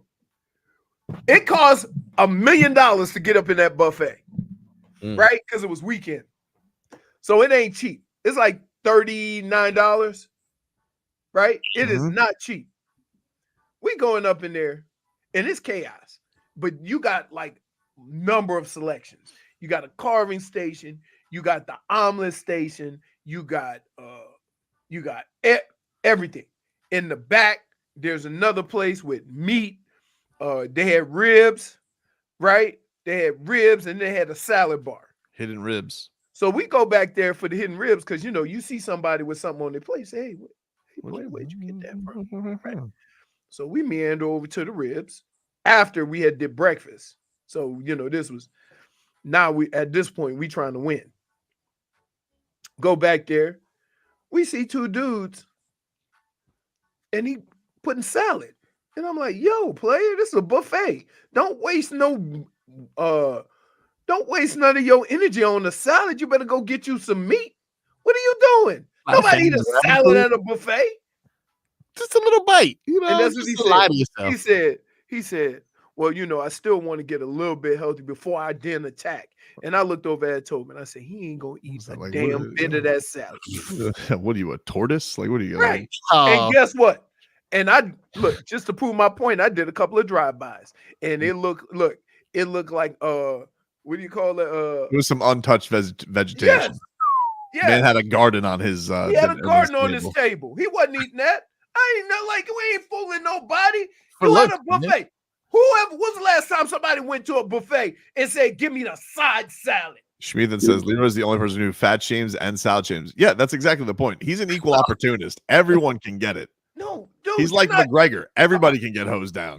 Y'all can make fun of me and y'all can say I'm shaming. Okay, who goes to a buffet, right? That's not a salad buffet at like the salad place. Like a salad bar. A salad bar. You know they have what's the salad create? It's all they do is salads. Pizza Hut? No. They have a restaurant, something tomato. Oh, yeah, I know what you're saying. Yeah, I've never stepped foot in there because you know I'm not ripe tomato. Yeah, something like that, right? So sweet tomato. Sweet tomato. So let me get this straight. You spend almost $40 to go into a buffet, and you gonna eat salad? Come on, man. Like you can say I'm making fun and salad shaming and fat shaming. That's just not good economics. You go get the meat. What else you got, Marcos, in the mixed bag? I got some more typical rat behavior. Oh, no, I don't. Rat. You probably should have went and got one of them instead of that salad. I was already committed. Mike McDaniel had more to say about another player we're keeping our eye on in year 2. McDaniel spoke and gave us insights on where he feels De'Von Achane can grow. Year 2, you kind of let everything settle, understand much more of the whys of everything that you do. And for him, the more he can understand within the offense, the more ways he can get the ball. He had outstanding ball production, some of which I know he feels specifically that there's more out there from the opportunities he had last year, and then being able to find different ways to get people the ball, whether that's different types of pass routes, whether that's different types of run schemes that you can get comfortable with, all of those things, more ways to be at the point of attack and to play within this offense. That's what this offseason really provides for him. So seen some strength gains, and you can tell by his body he's put some work into it, and then him just understanding everything about our offense so he can be as big a part of it as possible. That's his goal. Man, don't tell De'Von Achane that May don't matter. Whew. Well, I like hearing that. If I may, mm-hmm. If you were injured at the end of the year, then you have to come into early camp because it's part of your rehab. So we're putting guys in. This is separate. You see what I'm saying? Some teams say 2 years, you have to come. Like, so there's different rules.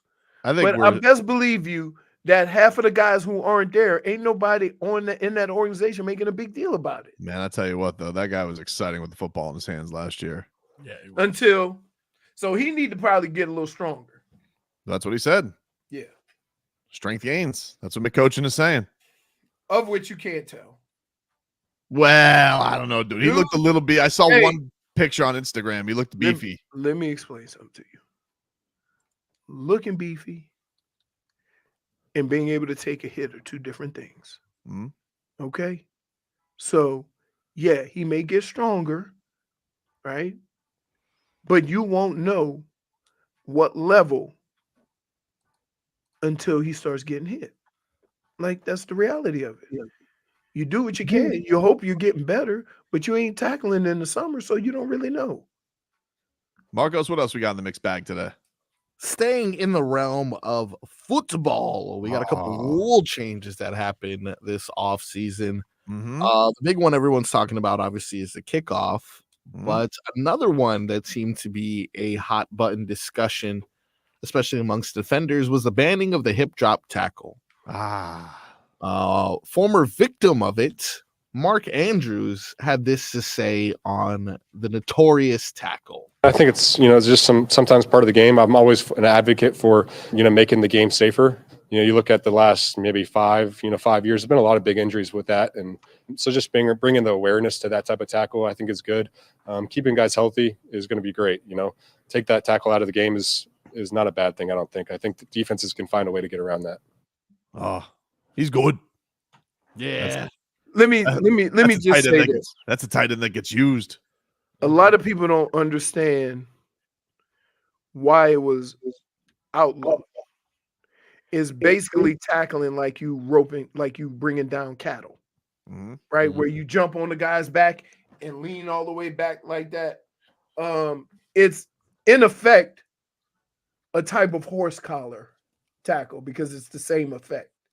Yeah. For guys to complain that, we can't hit him at all, is just stupid, right? Like, they know what that does to people. Then when you're a DB and you weigh 200 pounds and you're tackling a tight end that weighs 250, 6'5", 250, 260, right? You trying to tackle him without hitting him at all. And the one way you can do it is basically just jump on his back and throw him back like that, right? And so they say, no, that's not legal. You can't do that no more. There's nothing wrong with that.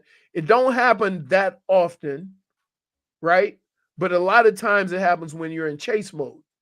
and now you're just trying to get the guy on the ground. Yeah, and the thing that, I mean, honestly, the stuff that probably drives me the most nuts in the NFL is usually just the roughing the passer, because I don't know what the rules are for that anymore.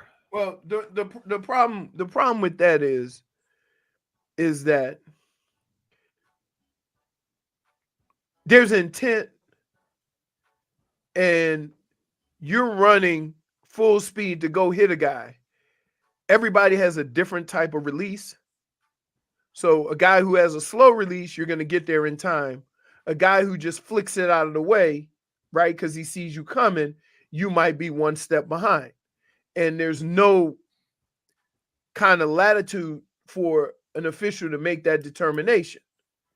And so because of everybody playing football differently, the way in which a pass rusher gets there is also different, right? Again, you can go at somebody like Drew Brees a lot different than you could go at somebody like Ben Roethlisberger. Ben Roethlisberger, you got to be full steam ahead to get there, because you know you ain't going to be able to just go and hang on him and pull him down.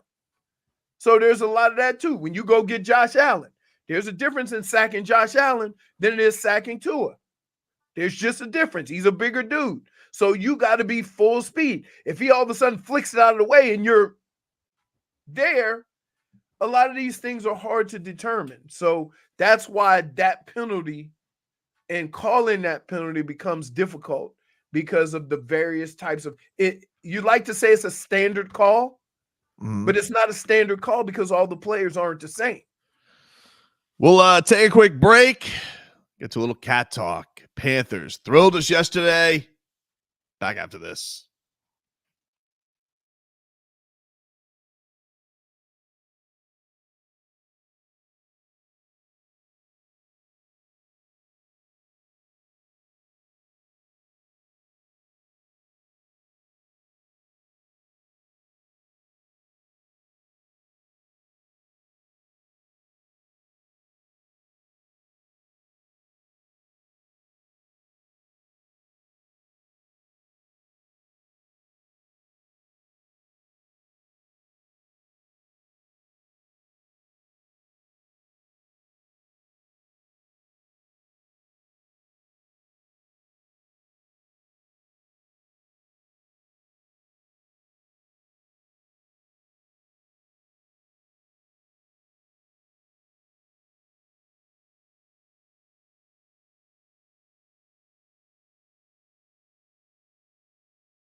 Welcome back, everybody. Tobin and Leroy here with you. Let's get to some cat talk here. Brought to us by our friends over at Celsius. Hockey fans, don't sit this one out when it's game time. Make Celsius a part of your play and get that energy up. Game day is fueled by Celsius Essential Energy Drinks, the official energy drink of your Florida Panthers. Panthers. Congratulations, Tobin. Hmm? It's your day. What happened? May 29th. National Flip-Flop Day. Oh, is it Tobin's really? Day. Oh, wow. Exciting. Almost flip-flop on the Panthers. Any sales around? Can I get some new ones? You know, but it's Oh, no. We're not talking about that kind of flip-flop, you bum. There is a we talk about the old pancake flip-flop. Nah, that's not true, dude. He thought, listen, that's typical Tobin. Oblivious. But there is a deal though, tropical smoothie for flip-flop day. I'm not a flip-flopper. Really? Yeah, dude. That's me. Yeah. Okay. Not sure what that means. But if you're Is that the same as National Facts Have Changed Day? Is that sometimes the facts change, dude. Haven't you done that with Sergei Bobrovsky? Yes, but you still have to admit you listen. I always admit when I'm wrong. What? God. You -1 for just straight up lying to your boy. What? This is not fair. No, that's lying. -1 for deception. For deception and for lying. Hey, blatant disregard for the truth. For blatant disregard. How close are you to a tropical smoothie, Tobin? Do you know? If you are close for any reason, today between 2 p.m. to 7 p.m., if you go there in flip-flops, you get a free smoothie. Yep. Not too far from a tropical smoothie. Now, question. Are they still going to call the slides the flip-flops, or you got to have the toe thong? Oh, I'm a toe thong guy. Yeah. Oh, we know, dude. We know. Okay, dude. You know, I'm not going to take footwear criticism from you. Okay. You're one step away from stealing your shoes from the dead. I don't steal from the dead. This is a common practice. People do shoe exchanges, dude. Who, the idiot kids? Like, I was reading an article about this the other day about Gen Zers wanting dirty shoes. No one said that. What do you? I swear to God, it was an article yesterday in the Post about it. I literally feel like buying used shoes, you might as well go buy used drawers. Why? Are you selling? New York Post. Gen Zers. I don't wear drawers. Gen Zers are paying hundreds. Wow. Oh, man. You won filthy. I'll tell you what. Filthy. It says Gen Zers are paying hundreds for dirty sneakers to show off their nonchalant attitude. Okay, so I'm back in fashion then, because that's what I. No, so people would buy your shoes. You make your shoes dirty. You're in fashion with dumb kids. Okay, so this is what I can do. I can buy the used shoes from these shoe exchange places that are in mint condition. I dirty them up and then resell them. This is perfect. So I have a business. This is great. This is from one hand to the next. It doesn't say anything about smell though, dude. Like you're wearing these puppies out. You're wearing them out. One's dirt without any smell. Oh my God, dude. You need a little bit of cheese. You know what's crazy? Here's what's crazy. Hmm. Would you believe when I played football, because I had bad feet, I had to go through a new pair of shoes about every 10 days. Damn. So Nike sent, like, I literally had like 100 pair of shoes. And the cool thing was, is when I played on turf, I wore Jordans. So I got to, right. That's Goosey's right there. Yeah, but for like you sitting here talking about, oh, I just wear them around for a couple. My feet get like, dude, I have shoes in my closet right now. I wore them for like 5 minutes and my dogs start hurting, and that was the end of it. Tell your brother I got some LeBrons. One more time. He's gonna harass me. He's already forgotten. Let's just move on from it. Why doesn't he take your suggestion of buying old shoes? Because he got old fat foot. I think he got a bigger foot than me. He also does this that thing. See, this is another thing I'm not willing to do. Those apps where you gotta like register for the sneaker. It comes out on this day, and you have to submit it this time. And if you're chosen, I'm not trying to deal with that. I'd rather steal from the dead. I mean, go to these shoe exchanges. Yeah, but you'll use apps for crisscross pockets. Okay, you know this is a different thing. We're talking about. Can I just tell you, them pockets you were wearing on those pants were so small. Yeah, there wasn't nothing that could fit up in there but one key. Not even your key, just one key. That hurts. Oh man! So the Panthers win yesterday. Yes, victorious overtime thriller for those just tuning in. How long did it take you to go to sleep? 2:30. I was buzzing last night, dude. I went and got Fonz. Right. I started talking to Fonz. I was like, man, did you watch it? I said, yeah, man. I was watching. I was like, man, I said, I need to go to sleep, but I ain't sleep, so I just sat by Fonz. We just start chit-chatting. Right? Yeah, see, your kids ain't old enough yet. They all sleep by the time the game ended. And D don't want to hear it. I'm more than sure you can't go in there with that foolishness and excitement. I'm trying to explain to her, like, hey, this is big stakes, because like they just see it as a game. She was out to dinner with her friend. She goes, are the Panthers playing a big game? I'm like, are you kidding me? No, that's you know what my wife does? Here's what we got. So she knows golf is on every weekend, right? But the way I get around it is like, so when the Open Championship is up, I will get up early in the morning on Thursday because they're way ahead of us, and I'll be watching early in the morning. So now she asks, "You watching golf? Is it a big one?"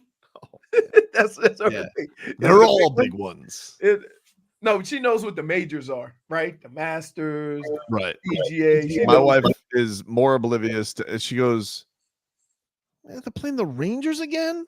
I'm like, "Yeah, sweetie, that's how it works. You got to win a series, so you got to keep playing the Rangers until somebody wins 4, and then the winner gets to go play for the Stanley Cup." She goes, "Oh, that's cool. Go Panthers!" Right. Yeah, like, all right, she's on board. Yeah, I'm like, me asking my wife if she want to go to a baseball game or a basketball game is like the kids, right? So, would there be snacks? What kind of snacks? Are we in the suite? Will they have drinks? Like, yeah. I'm like, never mind. Well, the person who was eating yesterday, Rhino, Reinhart, game winner in overtime. You got the call from Plagan yesterday. For those who haven't heard it yet, Marcos, the build-up is great. You're on your lunch hour, and you didn't hear it. Here was the call last night on WQAM. Barkov to Montour, of course, it's Verhaeghe. Verhaeghe at the left point. Looks down low. Reinhart back out to Verhaeghe across Montour. Tkachuk right side, half court, down to the line. Montour down low. Barkov in front. Reinhart a shot, and he scores! The overtime winner here in Game 4 in this series is tied. Sam Reinhart from right out in front on the power play. 3-2 the final here in Game 4. That's power through right there. Here's what I love about hockey, right? Like you're going along, blah, blah, blah, blah, blah, blah, blah. Boom, and it scores. Now you got to catch up. You got to catch up to all that happened to get to the goal, right? So you see how he speeds up right before. Because you heard the click. You heard it hit the boom, boom, boom, boom, boom. Boom, boom, boom, boom, boom, boom. Can I say this? Hey, you can't play that trumpet song down here. I don't like it. Timmy trumpets? Yeah, I don't like it. Yeah, I always hear it at the Panther games. You can't play that. That's not your thing. Yeah, it's like somebody else playing Pepas. Yeah. Oh yeah. Yeah. When I hear it in a different arena, no. Well, speaking of song, I'm a little sick of this Igor Shesterkin getting all the love, because I think our boy Bob is right there with him this series, dude. Okay, shots, schmatz. Bob's got the only shutout here. And I think it needs to be respected. Because he's not getting there. Schmott. That's how everybody treats it because it's like, oh, Igor's the best. No, Swayman's the best. Oh, Vasilevsky's got the trophies. This man's about to be a 3-time Vezina winner. Oh, you think he's got it locked up? I don't know. I hope so. He deserves it too. I don't know. I don't watch the other two goalies to have an input on that. Yeah, who cares about the other? But they don't deserve it. Can I just say this? The Panthers, if they get through this and win a Stanley Cup, will have faced, other than their own goalie, the best goalies in the NHL. I'm like, watching these last 2 series, I thought only Bob did that. Yep. What can we do to get Bob's name out there then? It's popularity. No, I don't think it is too late, Leroy. Because we always have one thing. What's that? The magic of music.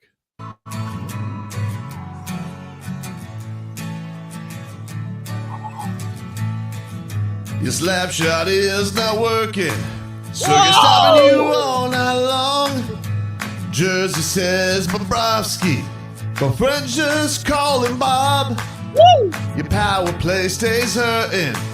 You just make scoring so hard. Gold glove side ain't a problem. Got the 5-hole and you're done. So you won't get goals 1, 2, 3, or 4. Throw the rats on the ice, gonna need plenty more. Butterfly in the crease, blocks from his defenders. Gustav Montour, best goalie in the world, Vezina trophy. Dallas says with his blockers, call it bobbery. Cannot wait until he's hoisting Lord Stanley. Every puck getting stopped by Bobrovsky. Every puck getting stopped by Bobrovsky. Every puck getting stopped by Bobrovsky. Yeah! Dade South says we're doomed. Oh, what? Dude. Every puck getting stopped by Bobrovsky. Oh my goodness. I tell you what. What are you doing? If that's not enough to get this man the Vezina. Igor Schmigor. Igor, does Igor have what do they got in New York? Bobo from the Bronx making a song about Igor? I don't think so. Probably some Frank Sinatra, knockoff. That's what they do for all their parodies. Oh, that's all they do. Can I just say,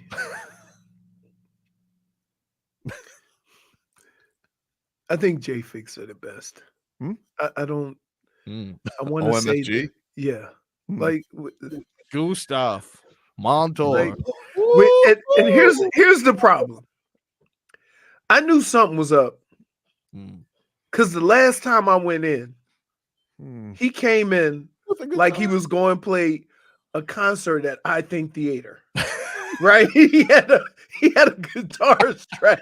He had a guitar strapped to his back, and I'm thinking, he don't even play the guitar. Like, what are we doing?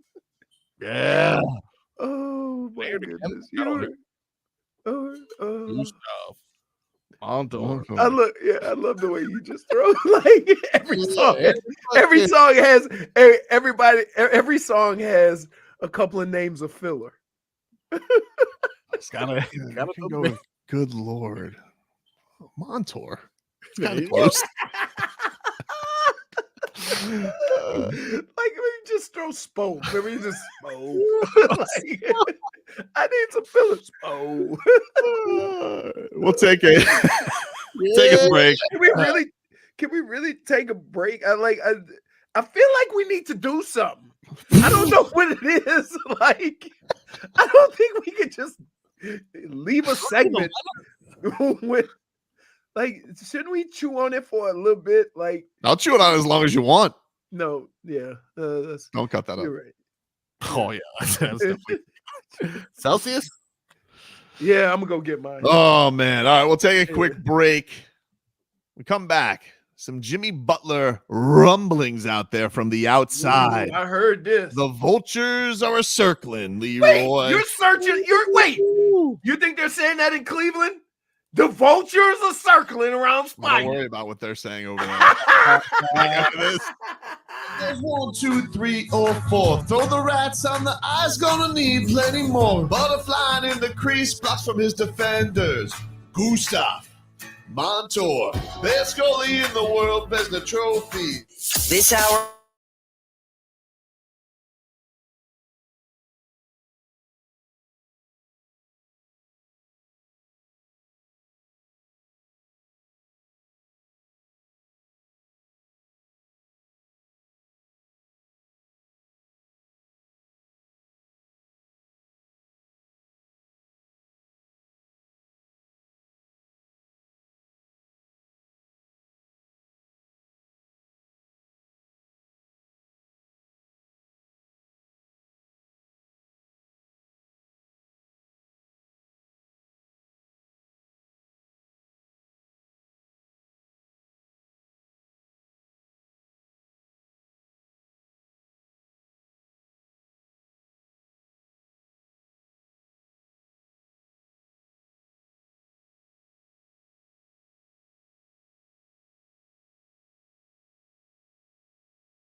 All right, welcome back, everybody. Tobin and Leroy here with you. Hey, if you guys want a place to watch Game 5 of the Eastern Conference Final tomorrow, Dave & Buster's in Hollywood. Go check it out. We got a watch party going on with our guy Hawk from the Hockman and Crowder Show, of course. You guys can go watch the game at Dave & Buster's with Hawk and root your cats on in a great environment. And that is all fueled by our friends over at Celsius Essential Energy Drinks. So I might come go say over hi there. to Hawk. I might go over for there the Panthers tomorrow night. Yeah, I might go over Leroy, there tomorrow. Leroy might do a cameo. You never know. Frog Boy, you want to go? It's right in your area. It is right in my area. Wait, you said tomorrow though? Yeah. 30th, 29th, 30th. I think I'm doing Charleston White at the Miami Improv. Charles, who's that? He's currently a viral social media personality that says a lot of off the wall things. Oh, so I unfortunately they called out the big dogs for the 30th. Don't want to ruin it, huh? Unfortunately, you know what? Yeah. I might come. Let me know when who's the next. Okay, we got a couple good acts coming. Okay. I'll make sure I let you know. Want me to do the Let Bob? him know when it's song not at the a Improv? Yeah. Let him know when it's not a TikTok star. Not to say they're not funny. No, that's a completely accurate assessment. I'd like to bring you to a real comedian. So I'd say Leroy, I'll let you know. Tobin, I would not like you to perform that song. And hello, JFig. Can I just say this? I am absolutely flabbergasted. Gotcha. Yeah, I practice in my head first. Fiberglass. Let's go. That you didn't show your beautiful face before now, even if to defend yourself. Right. Wow. Talking about me? Yeah. Mm-hmm. Oh, what happened? What did you have to defend? She was convicted in Mush Court. Oh. Whoa. Wow. Oh, well, look, the legal, ladies and gentlemen. Yeah, the legal system's working great. Nothing I can do about that. Look, if sometimes you're found guilty in the court of law, and other times, the glove didn't fit. So, all right, let's get to this. The way I feel so disrespectful. Okay? In a robe. But you don't get to be the judge just to get off trial. I don't Judges think can you face crimes, understand too. that I am the judge, okay? I am the judge of the show, and I have been for quite some time. Judges get show up late for court. That's true. That is a federal offense. You're just simply too early, okay? Are you using a trophy? What is that? No, I'm not. Odyssey points. Is that an Odyssey trophy? I will tell you, you're a president of fraternity, one of the great things is having an actual gavel. You can't have props. I had something like that. You can't have props. Having a gavel feels good. I have a meat tenderizer, but I use it to mash my ice when I put it in the cooler. Oh. That's not what that's for. Pretty good. Yeah. I think if you walk around, there's like few items you can walk around and just kind of take control of situations. Like if you walk around with a gavel, you can definitely break up a few arguments. Imagine if you showed up to City Hall, but you also had a gavel for their town meetings. What are they going to do? Order. And you're like, no, you order. They were going to listen to me. I try to avoid meetings that are only meetings to make the people having the meetings feel better, not to get anything done. What about a whistle? I feel like you can bring a whistle certain places. Oh, you'll be annoying to everybody. Right this way. You're going to call a 2-minute minor on a city commissioner? You got a horn? No, you got to guess. Whoa. A little rusty. Whoa. It's not a working whistle. What? Okay, it was better than mine. It sounds like they're going to throw you in jail. Point is, it's disrespectful that you guys would even have that conversation without me. And to call me a mush while I was safely driving home, how dare you, Marcos? Well, how hard is it to turn to 560? Well, I was listening to my goth music, so let me have my therapy. Well, then you weren't that concerned about the score. I asked, didn't I? Goth cats. And all I did was, provide information to the guilty party. You're the guilty party. Whoa, that's not what the court said. I will say this. During the course of the night, as the game was going on, the only person that was being accused of not having any faith in the Cats was Tobin. That's not having faith in being. These are two different crimes, Your Honor. Like it's like going after somebody for jaywalking or murder. he ruined the game. I was just very nervous about a game, and honestly. So when all of a sudden did honesty not become the best policy? I wasn't responding because I didn't want anything that I had to say to mess with to be used against you. Like it was used against me. If anything, you could Well, thank you me did because start the whole conversation, JFig. if anything, you could thank me for even that. though You guys even did though- because you wait. guys were sending messages, and then I asked, No, "What's happening? What's the score?" As soon as Frog Boy responded, they scored twice. How is that my fault? Because you started the whole conversation. Well, JFig, this No, I is why. didn't. It was already You ongoing. you went I just into added. you went into a I crowded chat just and said added. fire. No. JFig, it seems like you fell victim to the old fable of the frog and the scorpion. Is that a thing? Yep. Whoa, wow. You know, Frog Boy does stabbed you anybody right in the even back. know that? Anybody know that fable?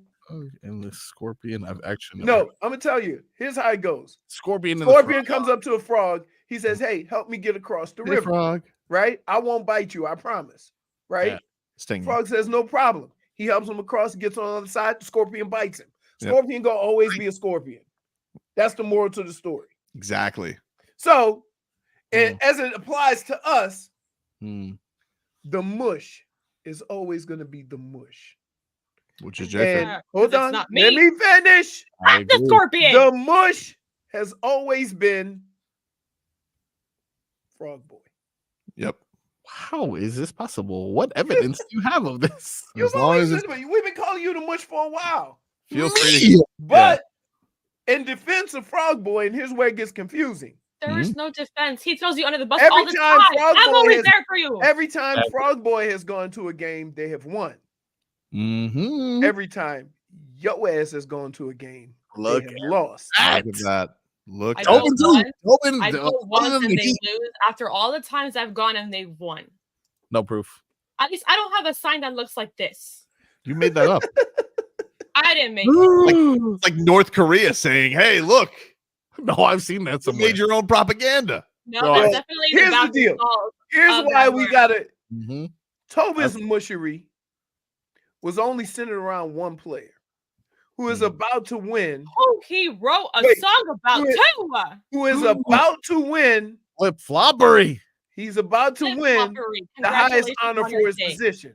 So he is, you can't really call him the mush if the guy wins the Vezina Trophy. Also, all mush parameters are just don't talk to him. There's nothing about I can't honor him in song. It has nothing to do with it. Like I cheer Bob on and tweet about Bob all Hey, the I'm time. gonna tell you right now. Okay, you are on high mush alert. Because if you give up 4 or 5 goals in the next game right after your song came out, then the glove fits. Also, don't show Bob the song, please. He's gonna hit you with another uncomfortable. It's too late. Tobin already got it all over social media. He's not on social media No, anymore. he's focused. You want to know why he's not on social media anymore? Or go, Bob. Because you guys were mean to him and you wanted him out of town. You guys ran him off Instagram. Tua! You. Never Bob lied. haters. That's who did it. I wasn't Bob haters. I was merely taking advantage of financial gains by his play. You were betting on his failures, Leroy. I wasn't. Take a You were break. profiting off his failures, Leroy. I mean, I was just, look, I didn't wish bad on him, you did. but I just took Basically, advantage. how he doesn't Leroy, wish success. If you wager against somebody, you don't have to wish against them. I You wasn't literally wagering bet against them. You I were went- wagering but against I them. made a killing that year. Does that mean anything? No, What? I was right. I was rich. I was making a killing. Oh man, I wasn't rooting against you, but fading you. I'm like, no, no, and wait. I didn't bet overs on Bob. I bet overs on the games. Okay, dude. Oh, That's what I did. technicality. You got a Semantics. loophole. No, I You got a did. loophole right there. It's not a loophole. Okay. I never heard you say 4-goal Panthers. Oh, He's the goalie. but are you Your- betting against the your goalie defense- or the? I just want to say, Mr. Horde, your defense here is flimsy. No, so I said, Oh, listen, here's what my thinking. I love Tobin and Leroy. If Bob's going to give up 4 and the over under is 5 or 6, they score a lot. They needed to score a lot to win. I want to move on from this. Take a Boys are break. all mushes. Bye. Back after this. Disappointed in all of you personally.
All right, welcome back, everybody. Tobin and Leroy taking you up until 2 here on the program. All right, so let's get to this Jimmy Butler business. This story that was going around yesterday with some deets on where Jimmy is and his contract situation. If you guys don't know, been reported that Jimmy Butler, of course, wants a max extension this summer. And it would basically be like right now it's 2 years, a little over $100 million. And Jimmy and his agent wanted to be replaced by basically a 3-year, $161 million contract. It was essentially guaranteeing another year at about $60 million. And if you heard Pat Riley, he didn't seem too keen on it. He didn't seem too keen on it at the May press conference when he was ending things. And so naturally, Leroy, the buzzards are going to circle. And the buzzard in this case. You mean Philadelphia Tobins? Well, just Philadelphia. It doesn't even have to be me because the equivalent to you in Philadelphia. I wouldn't say me because that would like just say, hey, somebody's shooting from the hip, like a loudmouth talk show host. Like there was a report actually in their paper, the Philadelphia Inquirer, about it, that they are here's what their report was from Keith Pompey of the Philadelphia Inquirer. Oh, Pompey. Yeah, that sounds like. What does that sound like? Is that a legitimate? Yeah, he's a long time. He's like their beat reporter. He's like their Anthony Chang or Ira Wyndham, and he covers the Sixers for them. Okay. So they had a report yesterday. He had a report yesterday saying that the Sixers view Jimmy Butler. That says the Sixers are closely monitoring Jimmy Butler's contract situation with the Miami Heat. The Sixers view him as a fallback option if they're unable to sign Paul George in free agency. And according to sources, the Sixers are prepared to give Butler a maximum salary extension if things align and he forces a trade out of Miami. So can I ask you this? Yeah. We've all looked at this as the Heat need to take care of Jimmy Butler, right? But if Jimmy Butler demands a trade with 2 years left, and that extension could happen from now until whenever, right? Does that question his loyalty to the Heat? I don't think so, because it's one of these things where, I don't think the Heat are saying, hey, we got you at any point. I think they want to be. No, I don't. Right. I'm not saying that there's any like malice in what the Heat are doing. I'm not saying they're trying to get Jimmy Butler. I'm not saying that. Yeah, it's hard to call. It's hard. Jimmy puts the clamps on the Heat and say this needs to happen now when it really doesn't. Or do we question his loyalty? I think it's hard to question Jimmy Butler's loyalty if you're the Heat. This is why I think it rings a little hollow, is you got Jimmy Butler because he made us think about money. Like that's the whole twice you went after Jimmy Butler because he was thinking what the Scorpions this shouldn't be a surprise to anybody. Now I'm not, the Heat are going to do what the Heat are going to do, but you can't call Jimmy Butler out for something that is in essence why you got him in the first place, which was the teams didn't pay him. I'm not saying you are. That's what your question is. I'm not. The question is that we talk about the teams and their only way to show loyalty is to give $60 million when the guy's 37, right? So that's 2 years from now, and that would be the third year. Yes. But I'm saying, does it question Jimmy's loyalty if he wants it now, knowing that there's still time to make that happen? I think for Jimmy's standpoint, questioning. You see what I mean? Because then to me, it can be business. I don't have a problem with that. Yeah, I don't have a problem with what Jimmy's doing or what the Heat are doing. But I'm saying, no, I think it's pretty. I think from my standpoint, I think it's pretty obvious why Jimmy Butler wants it in a rush. Like anytime anybody wants guaranteed money, it's because Yeah, you don't. I think if Jimmy Butler is honest about it, because he's probably thinking to himself, all right, do I really have to go have a prove it year for you guys? Like, and then also the questioning in the back of the head is like, all right, yeah, I would like to have it with the knowing of you guys know when I'm me, where I can take you. And I think that you always, if you start doing that, like let's just say, for example, the Heat did that this year. Even if Jimmy Butler played a lot of games, right? Let's say Jimmy Butler came out and he had a year, he played 68, 70 games. Right. But the Miami Heat still only got to, and he had a great year, averaged 23 points, did everything. But the Heat still ran up against a tough matchup and got bounced for whatever reason. But that's a different scenario. But that's why. But But if you're Jimmy Butler, the reason I'm saying this is if you're Jimmy Butler, even if you are to say, oh, hey, go prove it, it's like, okay, so what is the standard? I just have to go take you to the championship because it's not for Bam. No, That's not the standard. I'm not saying that, but here's what I'm saying. For the purposes of how an organization looks at a player, and I'm trying to put myself, I understand what Jimmy's doing. Jimmy's being a player. Jimmy has every right to do that. I'm not mad at Jimmy, nothing. Okay. But you look at Pat Riley. You're 34 years old. You just gave me 60 games. And when we needed you, we had to find other ways to win games. Now, is this a one-off or is this starting a trend? Because Jimmy makes no big deal about missing regular season games. Right. And the Heat could look at it as if we won 5 more games, we wouldn't even been in the stupid situation that we were in. Yeah, I get it. I get. You see what I'm saying? I get that there's finger pointing all around, but I think It's not even finger pointing. Those are facts. Okay. I'm not really disagreeing with you, but Okay. it is kind of finger pointing. Like you're pointing at him and saying this is all your fault, and he's like, my knee didn't work at the end. Like, sorry. No, I'm not saying it's his fault. I'm saying the organization wants to win games. And how they were going to win games is they're going to have the same conversations about Tyler Hero, right? Is he ever really going to be able to be healthy for us? Yeah, but they're not the same conversations because Tyler Hero hasn't been responsible for the things that they've done over the last 5 years. Jimmy Butler has. Pat Riley's own words weeks ago were he's the biggest needle mover. Right. So, but at what point? Because see, in the back of my mind, I have the D Wade situation. And yeah, I get that, but shouldn't that be a situation to learn from? Like you banked on Hassan Whiteside, you locked up Deion Waiters and James Johnson. Yeah. Jimmy Butler's the guy who got you out of all of that. Like all of those mistakes that you made, he's the guy that got you out of that. And so when I see guys like are going to be making $80 million a year, $95 million a year, they're all not even 30 though.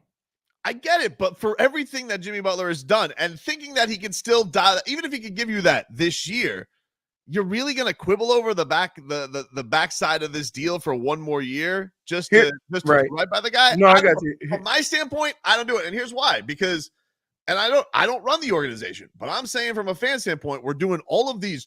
This is the anniversary that Jimmy Butler was took out the Celtics in Game 6. This is the anniversary of Jimmy Butler doing this in the 2023 finals. This is the anniversary. Like all the big moments over the last 5 years have been him.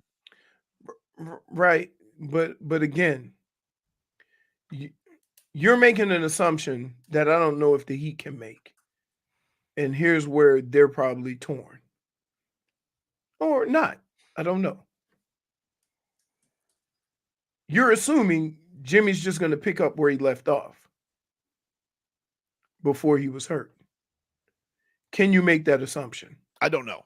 It's a fair question. And that's the question. I get it. That's the question. Here's what I would say. We know what Jimmy has done. I would say from my standpoint, 35 is not old. I think that Jimmy Butler can still give you greatness at 35. It's the it's the 36 to 37 you're definitely worried about. Right. But are you so like let's just say Jimmy Butler is like, I'm going to come back this year. I'm going to play out my contract. Mm-hmm. And like, you're just going to lose him? Like, that's it? The end of the Jimmy Butler era. And he's like, nothing. What I'm saying is this, at 36, 37, right? Mm-hmm. Like, and this is like this is an organizational conversation, not a Jimmy Butler conversation. Yeah, but from my standpoint, like what you guys have done in the past, especially when you did it to Dwyane, was stupid. It was stupid.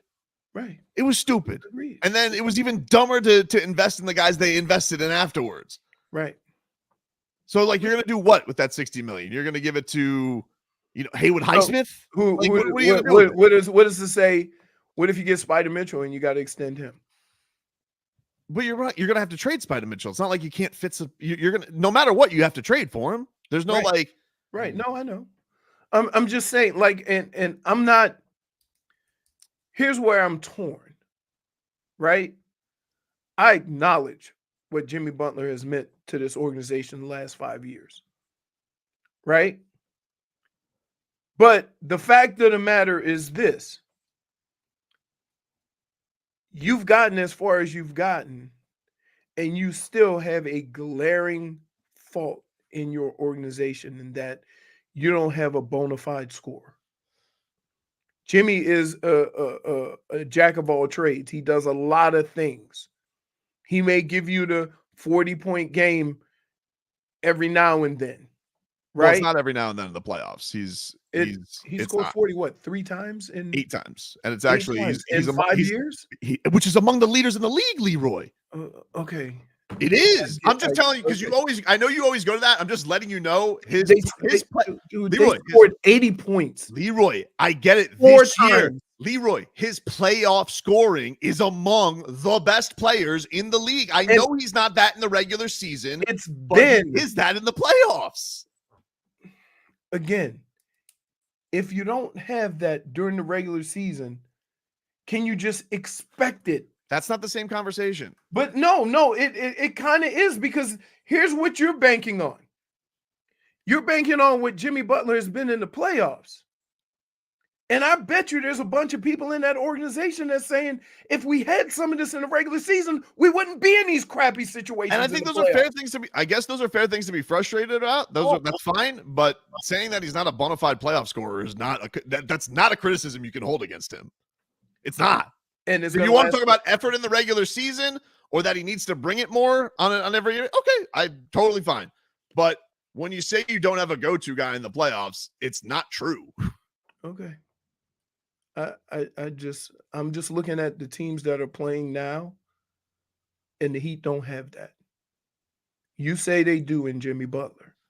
I mean, I think Jimmy Butler is an excellent player, but Jimmy Butler does a lot of things that the other guys don't do. Okay, Leroy, and he's not scoring. He's not as pretty a scorer as Luka and Kyrie. I mean, he's not as pretty as Leroy. He's beaten half the bracket. He's beaten them twice in the playoffs. So I don't understand where that. Because and he's had to be a big scoring load. You're talking about $60 million 2 years from now.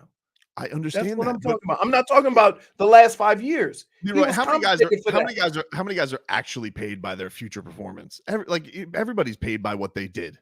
Nobody's paid by what they do, what they're gonna do. Right. Nobody is. Okay.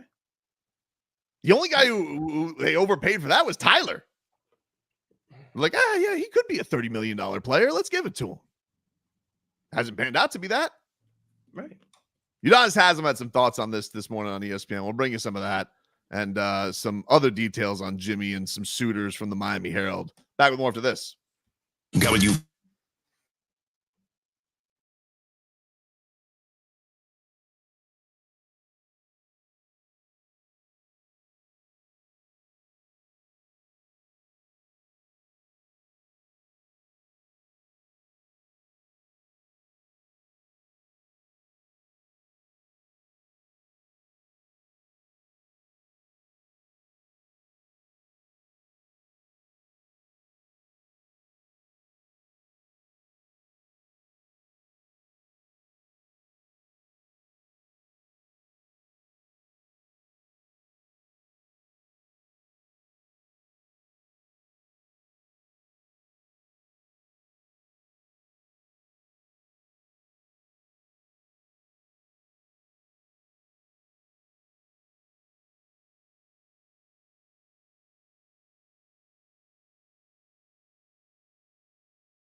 Rock your body, yeah.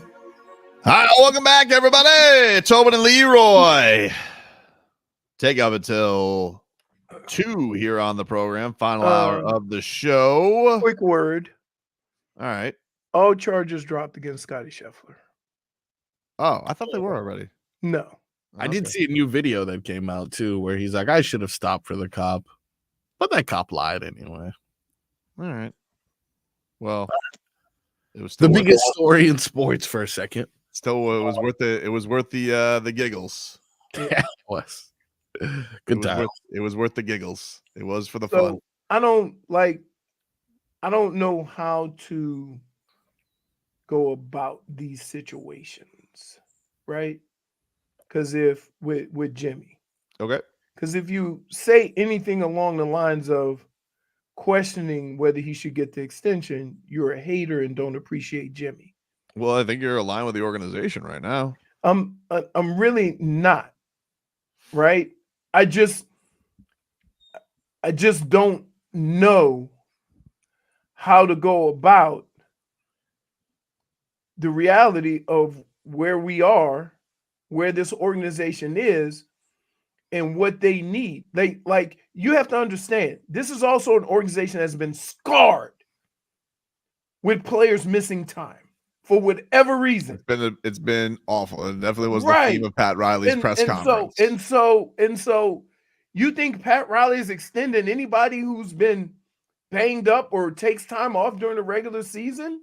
At this point in time, he probably has to sit back and think about it some, because right now he's scarred over what has happened the last couple of years with this basketball team. I just think the thing that's funny about it, first of all, can we just for a second just make fun of the Sixers who wouldn't max out Jimmy Butler at 29? And now we give him now want to max him out, but only as their backup option, because that's how the Sixers always view Jimmy Butler, as their backup option. Right. Because it's only if Paul George won't come there. Who is another guy that you see what I'm saying? Like, I think right now the Heat just want healthy bodies. I'm sure. Right? Like it's you don't know what kind of basketball team you have, because you haven't had it for a substantial amount of time in the last 2 or 3 years. So how do you go about that part of feeling that way? Yeah, I get the idea that you want, there's this, I guess, frustration from the team because, a lot of guys haven't been available. I mean, Jimmy Butler wasn't the only the candidate, but he's the star. So he's right now, the only reason why we're talking about him is because he's the guy who wants. But also, this year wasn't a new thing. It has been his MO. He does typically miss 20 games or so a year. This is just the year. It flashes more when he's not there in the playoffs. Like that's the thing is right. It's easy to look aside, or even it's not easy, but it's easier to look aside when you're playing in the finals. It's harder to do it when you're getting, gentlemen swept by the Celtics and you're wondering, can we even keep up with this team anymore? Right. Which is, I'm sure why they got to look at it. The Sixers thing is a little fascinating because the Sixers don't have anybody to trade to the Heat. So it would have to be a 3-team trade. They'd have to give you a bevy of picks. I suppose you could look there. Are the Heat looking to pivot? And then would they just go with a Bam Spida team? And is that good enough either? Like, did they go? I wonder even if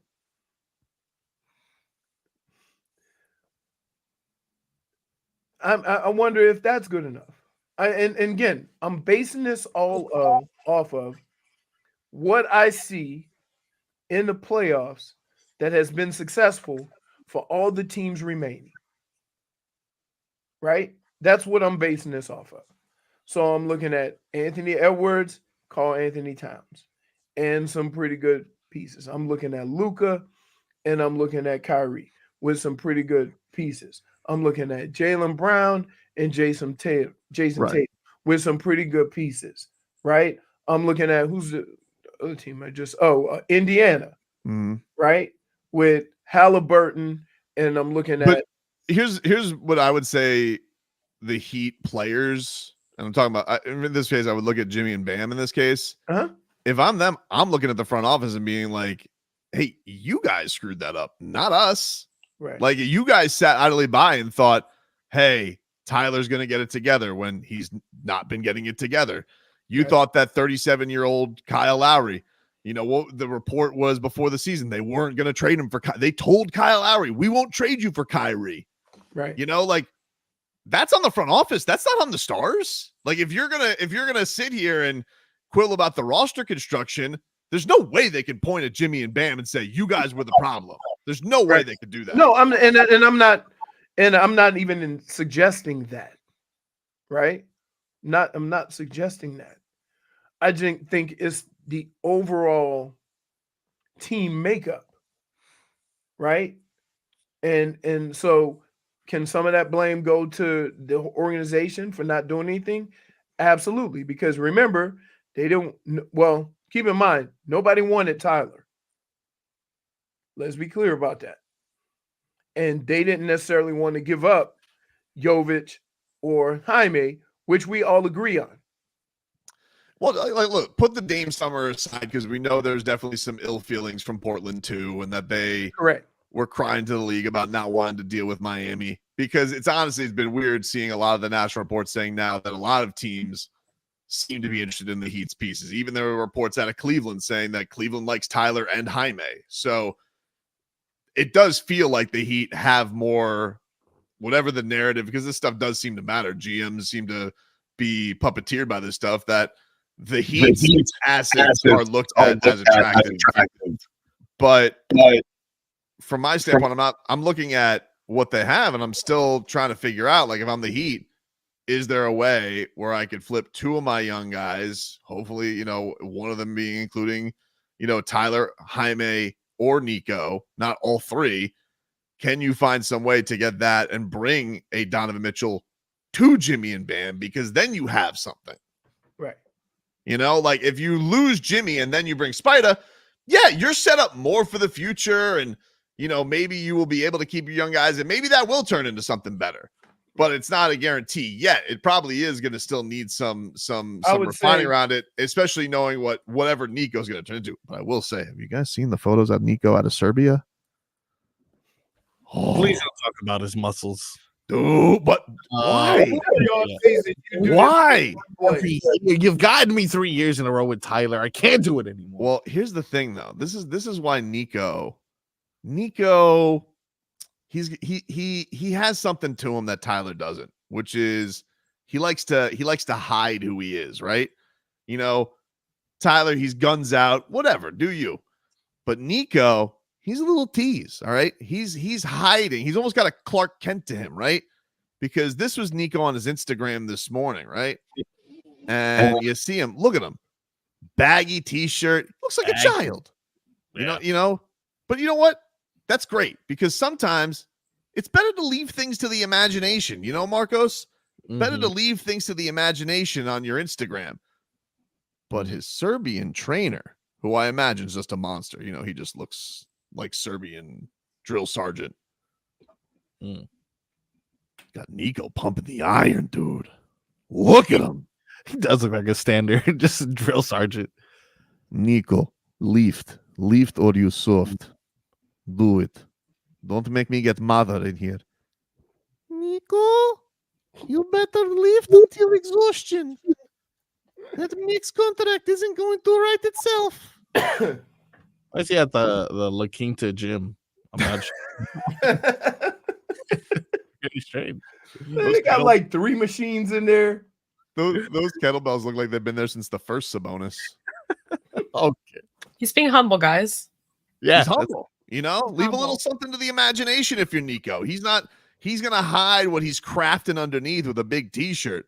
But if you do some digging, Nico's getting his swole on. We're building ourselves. He's getting ready for the Olympics. All right. You don't got to do any digging. You do it all for us. These pictures. I need him to eat more. I need him to get bigger, like fatter. Scary, dude. Yeah. Look at him. All right, he's doing a little something, and you're right. Tyler's definitely the let me show you what I'm doing kind of thing. he's not so much. So we'll see. We'll see though as the cardio begins though, because is he 21 yet? Nope. Is he 21? Okay, give him next week. Give him some time, dude. Will you? Oh, Tobin has the countdown somewhere in his calendar. Right. June 9th. Yeah. You already celebrated earlier, Han. No more celebration. All focus on two things: max contract and gold medal. We remember you already had your fun. Why is he looking like Gru staring at us, doing something he ain't got no business doing? I love it. Horny people only at Han. Dwyane Wade was drafted 17 days after Nico was born. Mm-hmm. That is so crazy to think that this is like the possible future of the franchise. That's right. So I don't know what to make of this whole situation. Right? You've never had a problem with just paying folks. I get it. I understand why.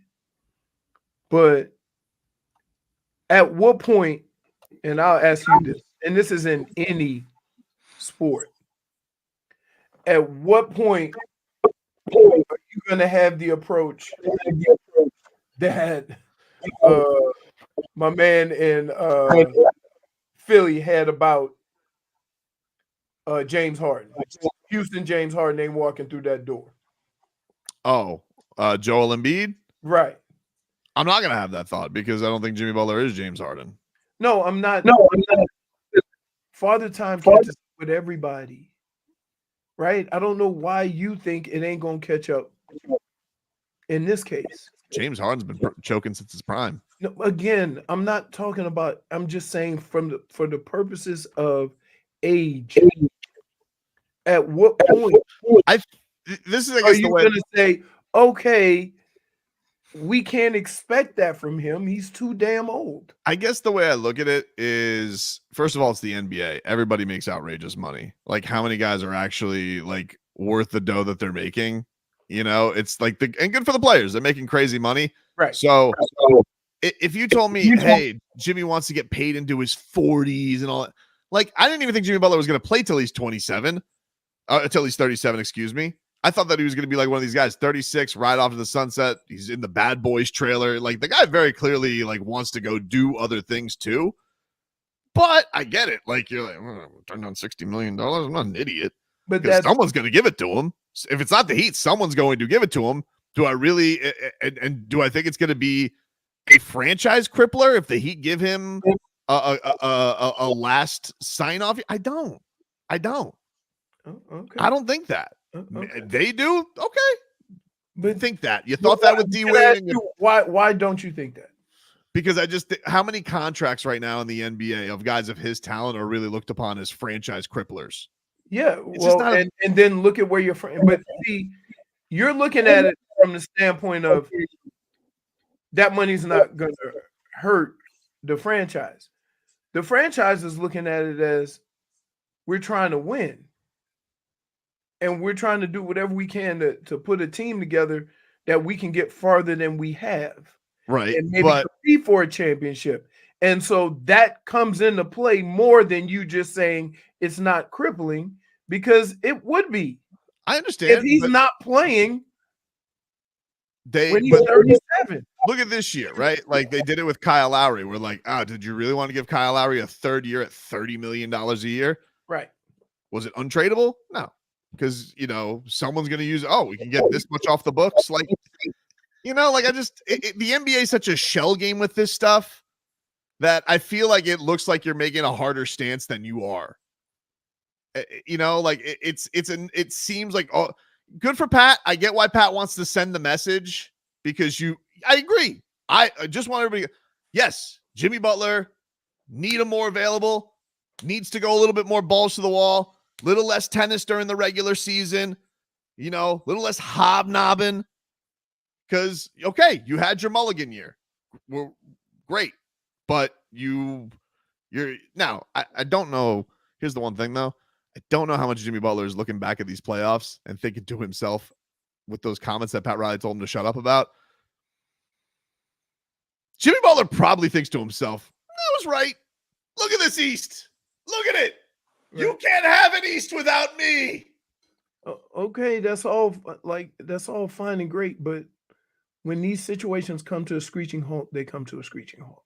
They don't just gradually decline. And if you're trying to get somewhere you haven't been in a while, right? That screeching halt without ever really getting there hurts more.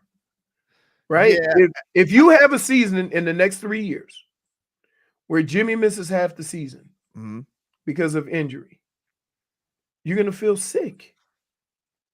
And I get how Jimmy does the regular season, and it was great because we all went into the playoffs and Jimmy turned it up and whatever. This year, not so much. No, this year was not so much. And so, is it okay for the organization to start thinking, is he just going to go back to, or is this more of a decline that we expect from somebody who's 35 and plays the way he plays? I'm with you. And I think I'd maybe feel even differently if Jimmy was sitting here saying, give me, he was a free agent, or he was like, hey, give me a new 5-year deal. Give me asking for another year.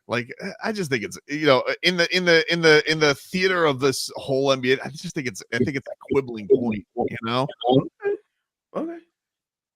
Take a break. Back with more for this.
Welcome back, everybody.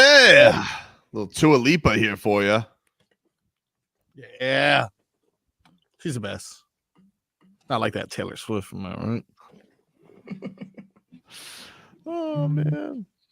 One guy who is the best, Udonis Haslem. He was on for Get Up this morning. Finally bringing some class around that show. About time. But to say? Well, he was talking about the Jimmy Butler thing. They were talking about Jimmy Butler in the East. And Udonis Haslem basically says that he's not letting Jimmy Butler leave Miami via force. First is, J. Will, they got a better chance of getting Bron than they do getting Jimmy. You got a better you got a better chance of getting Bron than you do against Jimmy. I'm just put that out there real quick. Tell me why. Why is that? I let Jimmy get away. Hell to the no. Hell to the no. He can't get out of the 305. How you gonna do that? It go through me. I'm standing at the county line. There is a contract transport, not the airport. It did sound like your guy Pat Riley was not thrilled with Jimmy. Listen, we speak our mind in Miami, if you guys don't know that by now. We believe in eye-to-eye communication. We don't believe in walking away with our heads down and mumbling under our breath. Wow. That was a shot at the Celtics for sure. I just love the idea of Jimmy Butler trying to leave, and he gets to Broward County, and Udonis Haslem's just standing at the line. He goes, no. Won't even let him leave the county. He goes, you did. I just got traded. He goes, tough. You're staying. Null and void. Trade voided. Trade voided for what? Intimidation. Yeah. Now, Udonis Haslem, he's got to walk a fine line on this new job of his. And Brian Windhorst was bringing up some of the contract issues facing Jimmy Butler and the Heat. And UD was not fond of this. Why would they do that? Well, there is a contract situation. Jimmy Butler is eligible to sign a contract extension this summer. He does have 2 years left on his contract. He has shown an interest before in wanting to extend when he has the opportunity. And Pat Riley basically said that's not what the Heat are interested in. So the ball potentially could be in Jimmy Butler's court if the Heat don't offer a contract extension. He's got 2 years and $100 million left. I don't think it's outrageous that the Heat would not offer the extension. But if they don't, does Jimmy react? And we know that in the past, when he hasn't gotten a contract he's liked, specifically in Minnesota, he has asked for a trade. So I think the reason that Jimmy is being attached to anywhere would be the uncertainty if that extension doesn't happen. That doesn't happen. As your theoretical player representation here, I would advise you not to speak on this matter. No, I ain't gonna speak on this at all. I'm just gonna say, Wendy, Greeny, they didn't even ask you to say nothing. Why did you chime in? We didn't ask for that information. Greeny, you didn't ask him for that. You're exactly right. We didn't ask you. UD is looking at the rundown. It says Lake. Doesn't say Wendy chime in here. We're talking about this right now. This is not a part of the show. Shut up, Wendy. Please just hire the man immediately. God. So he looks at the rundown, Leroy. How do you feel about that? Oh, everybody's got their methods. They got their thing. Everybody gets their method. This is tough, right? Because are you really doing the injustice if you offer the extension at the end of next year, if he gets it, or does he have to have it now? Got 2 years left. Hey, listen, it's really not. No, if he gets his money, he gets his money, right? Right, but that's my point. If he were to make a stink about not getting it right now, if you think about all the other players, right? The second their extension was available, did they get it right away? Yes. I mean, nobody's had to wait on extensions, but everybody's been playing good. Now it's time for extensions. But I think the only thing that's going to give them feelings a little bit, and I get it, it's not the same because of age, but tell that to Jimmy, is going to be Bam's going to get it immediately. Yeah. Which he deserves. Deserves it. But when he gets it, and if there's waffling, yeah, I think feelings are going to get hurt. The question is, though, which is an interesting one, Leroy, is He's 35 now. Is he going to act like he did when he was 27? Like this guy is an all-pro make a stinker, all right? Right, but that's my point. At 35, can you make the same stink as when you were 29? I don't know. But that's what everybody goes. And then everybody goes, Kevin Love is 35. Kevin Love signed a 2-year, $7.8 million deal. Keep Kevin Love out of this. Yeah, it's not even close. Yeah, Kevin Love's a role player. Like that's. But and so, like, here's the hardest thing. Also, I don't think his back is 35. Right. Here's the hardest thing to do in this situation. Okay. Because you can't predict injuries. And there could be something that, he gets banged up and you need to protect him. Right. That being said, Jimmy missed a few games just because. Yeah, for sure. And then the games he didn't play, like just games he just didn't give his all. Like, coasting games. Right. And so from that standpoint, like, can that person who did that then come in right after the season and say, give me my money? Well, this is where Pat Riley can be a bit of a gangster about this stuff because he's going to be like, and what are you going to do? But is he? Is he being a gangster when? I think his thing is going to be if he doesn't want to pay him, he goes, and what are you going to do? Dog it? How's that going to go for your contracts everywhere else? Right. Like if he doesn't trade him, unless Pat Riley's just like, done with you. I want to trade you. I don't know. This is what, kind of the drama. But it does feel like the threat of it is, remember what I did in Minnesota? It's like, yeah, but that was 7 years ago. Like, are you? You're a dad now. Like, are you going to do the same things? I don't know. Can you do this at 35? I'm a grown man. Can you make a stink about not getting an extension at 35 right after missing a lot of games during the season? We'll know if Jimmy Butler, the first reports from training camp are Jimmy Butler shows up late. He then plays against Bam, Tyler, Jaime, and Nico with Jamal Cain, Alondis Williams, and beats everybody. And then shouts at Pat Riley, you need me. God, I hope we avoid I would that. say, you know what? I'm thinking of this starting five. All right? Mm-hmm. Scary Terry, Spider, Jimmy, Bam, Nico. I like your head. Goosies galore. All right, we got to take a break. We'll close things out with Rats of a Ship next.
ship.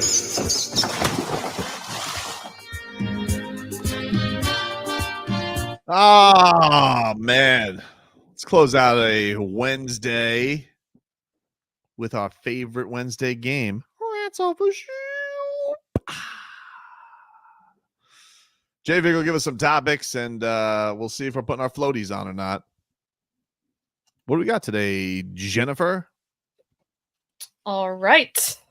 Are you guys ready? I think so. Leroy? Leroy, are you ready? I'm You ready. look very focused. I'm ready. Focused.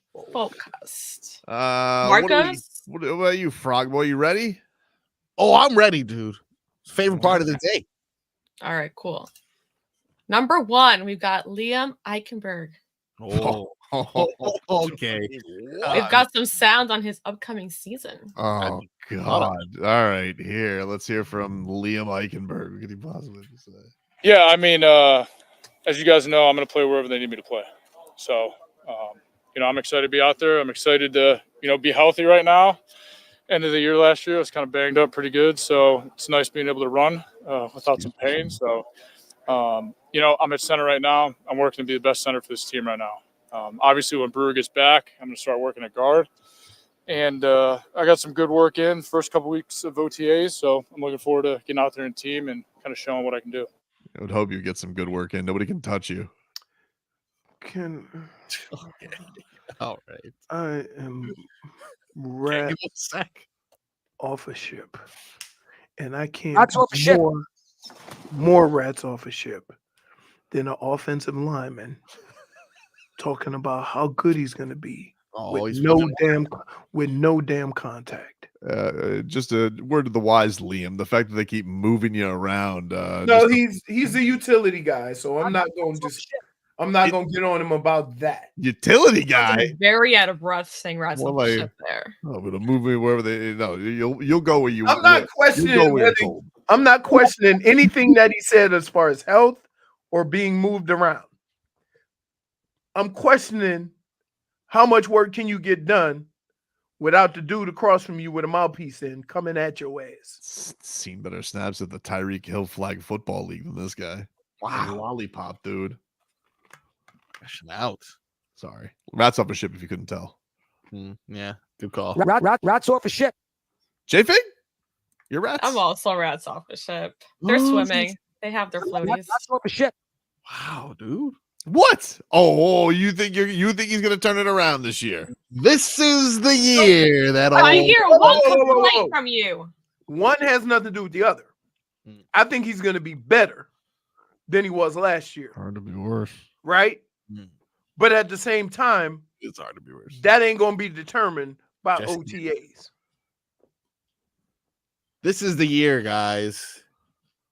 Who's the guy that just got a big contract that just left Miami, the offensive lineman? Robert Hunt? Yes, Robert Hunt. His ability was in question. Oh, wasn't a couple years. Everyone was saying it, dude. You weren't there. Everyone was like, the only thing that was in question was him knowing the rules. Everyone's like, I don't know about this Robert Hunt guy. He wants to run the ball more than he wants to block. Now look at him. Which will go down in Miami football history as one of the funniest things that ever happened. It's great. So, with that being said, I'm rats off a ship. This guy sucks. Rats off a ship. Really? I don't think he sucks. Right? I don't think he sucks. I just think that we never why don't y'all think players can get better? Him? Yeah. I don't trying him at 9 I don't understand. Only in sports do you think a guy can just come in and supposed to be the best version of himself right away.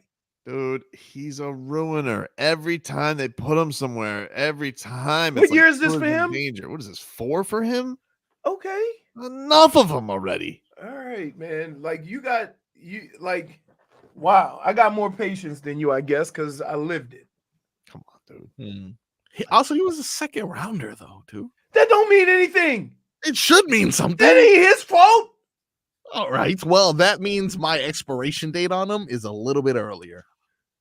Go figure it out. It's like, do I want the woman who's figured herself out, or do I want a prospect? If somebody came and offered you, If somebody came and offered you $15 million to be the funniest man in America, are you going to say, I can't take that money? I'm not the funniest man in America. Or do you take the money and figure it out? Performing live at the Citadel next week.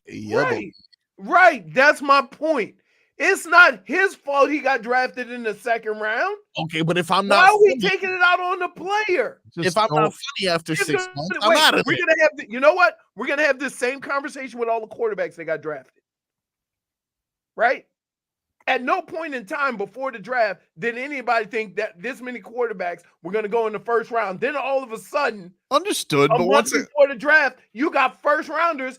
I mean, guys getting drafted in the first round that probably in most drafts wouldn't be first rounders. dude, they've tried him at like every position on the line. That's what he is. He is a utility lineman. I mean, he's a tackle. Now he's a center, and then he's is a guard. Every team has 2 or 3 guys that they can move in at various positions. That is going to be what he is on this team.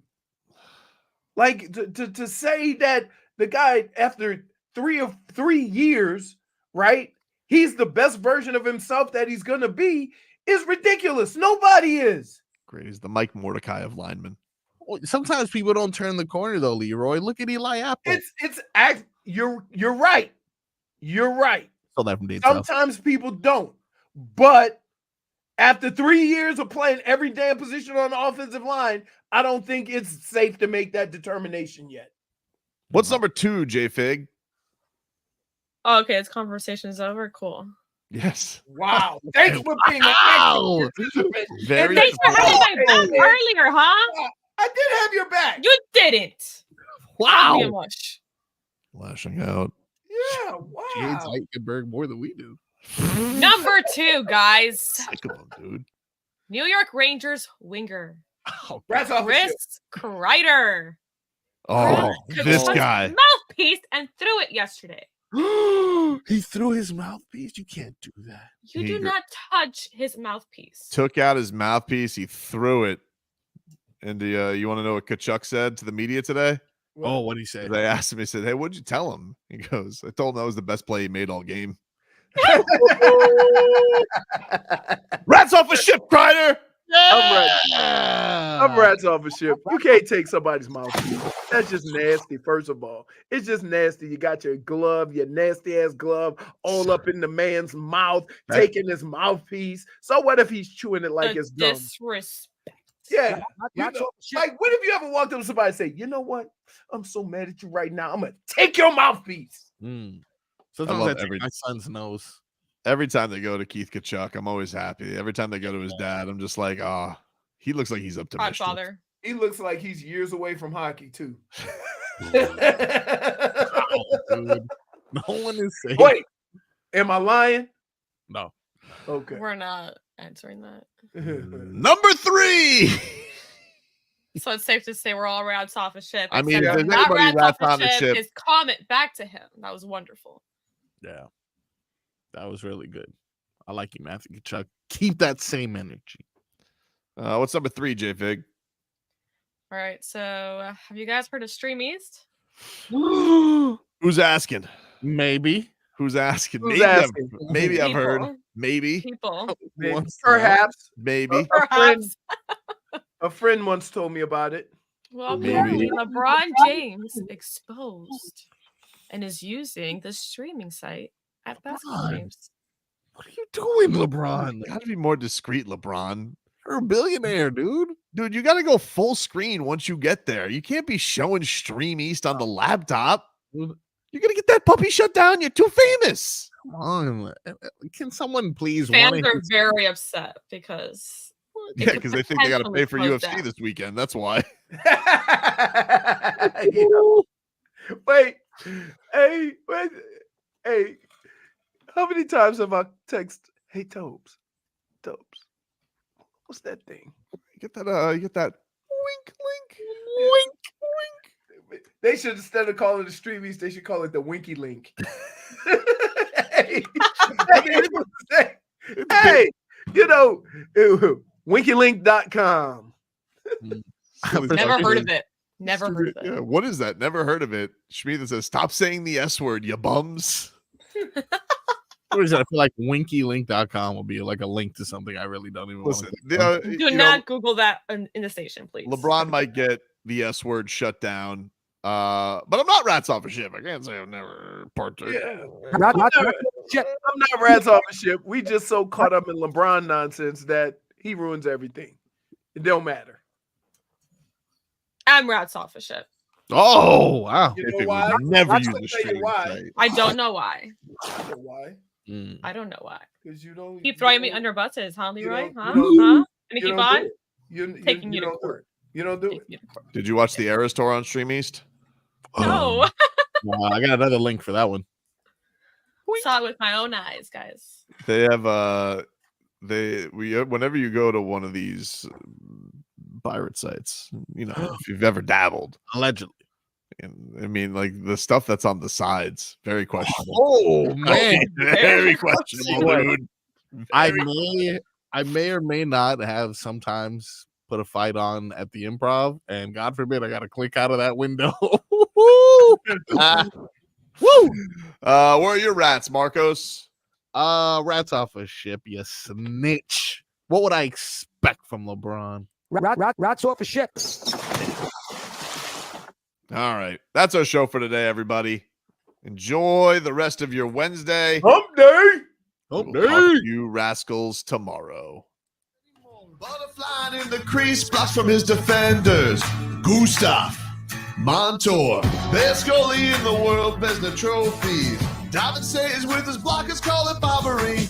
Cannot wait until he's hoisting low at Stanley. Every puck getting stopped by Bobrovsky. I'll see y'all when I see y'all. The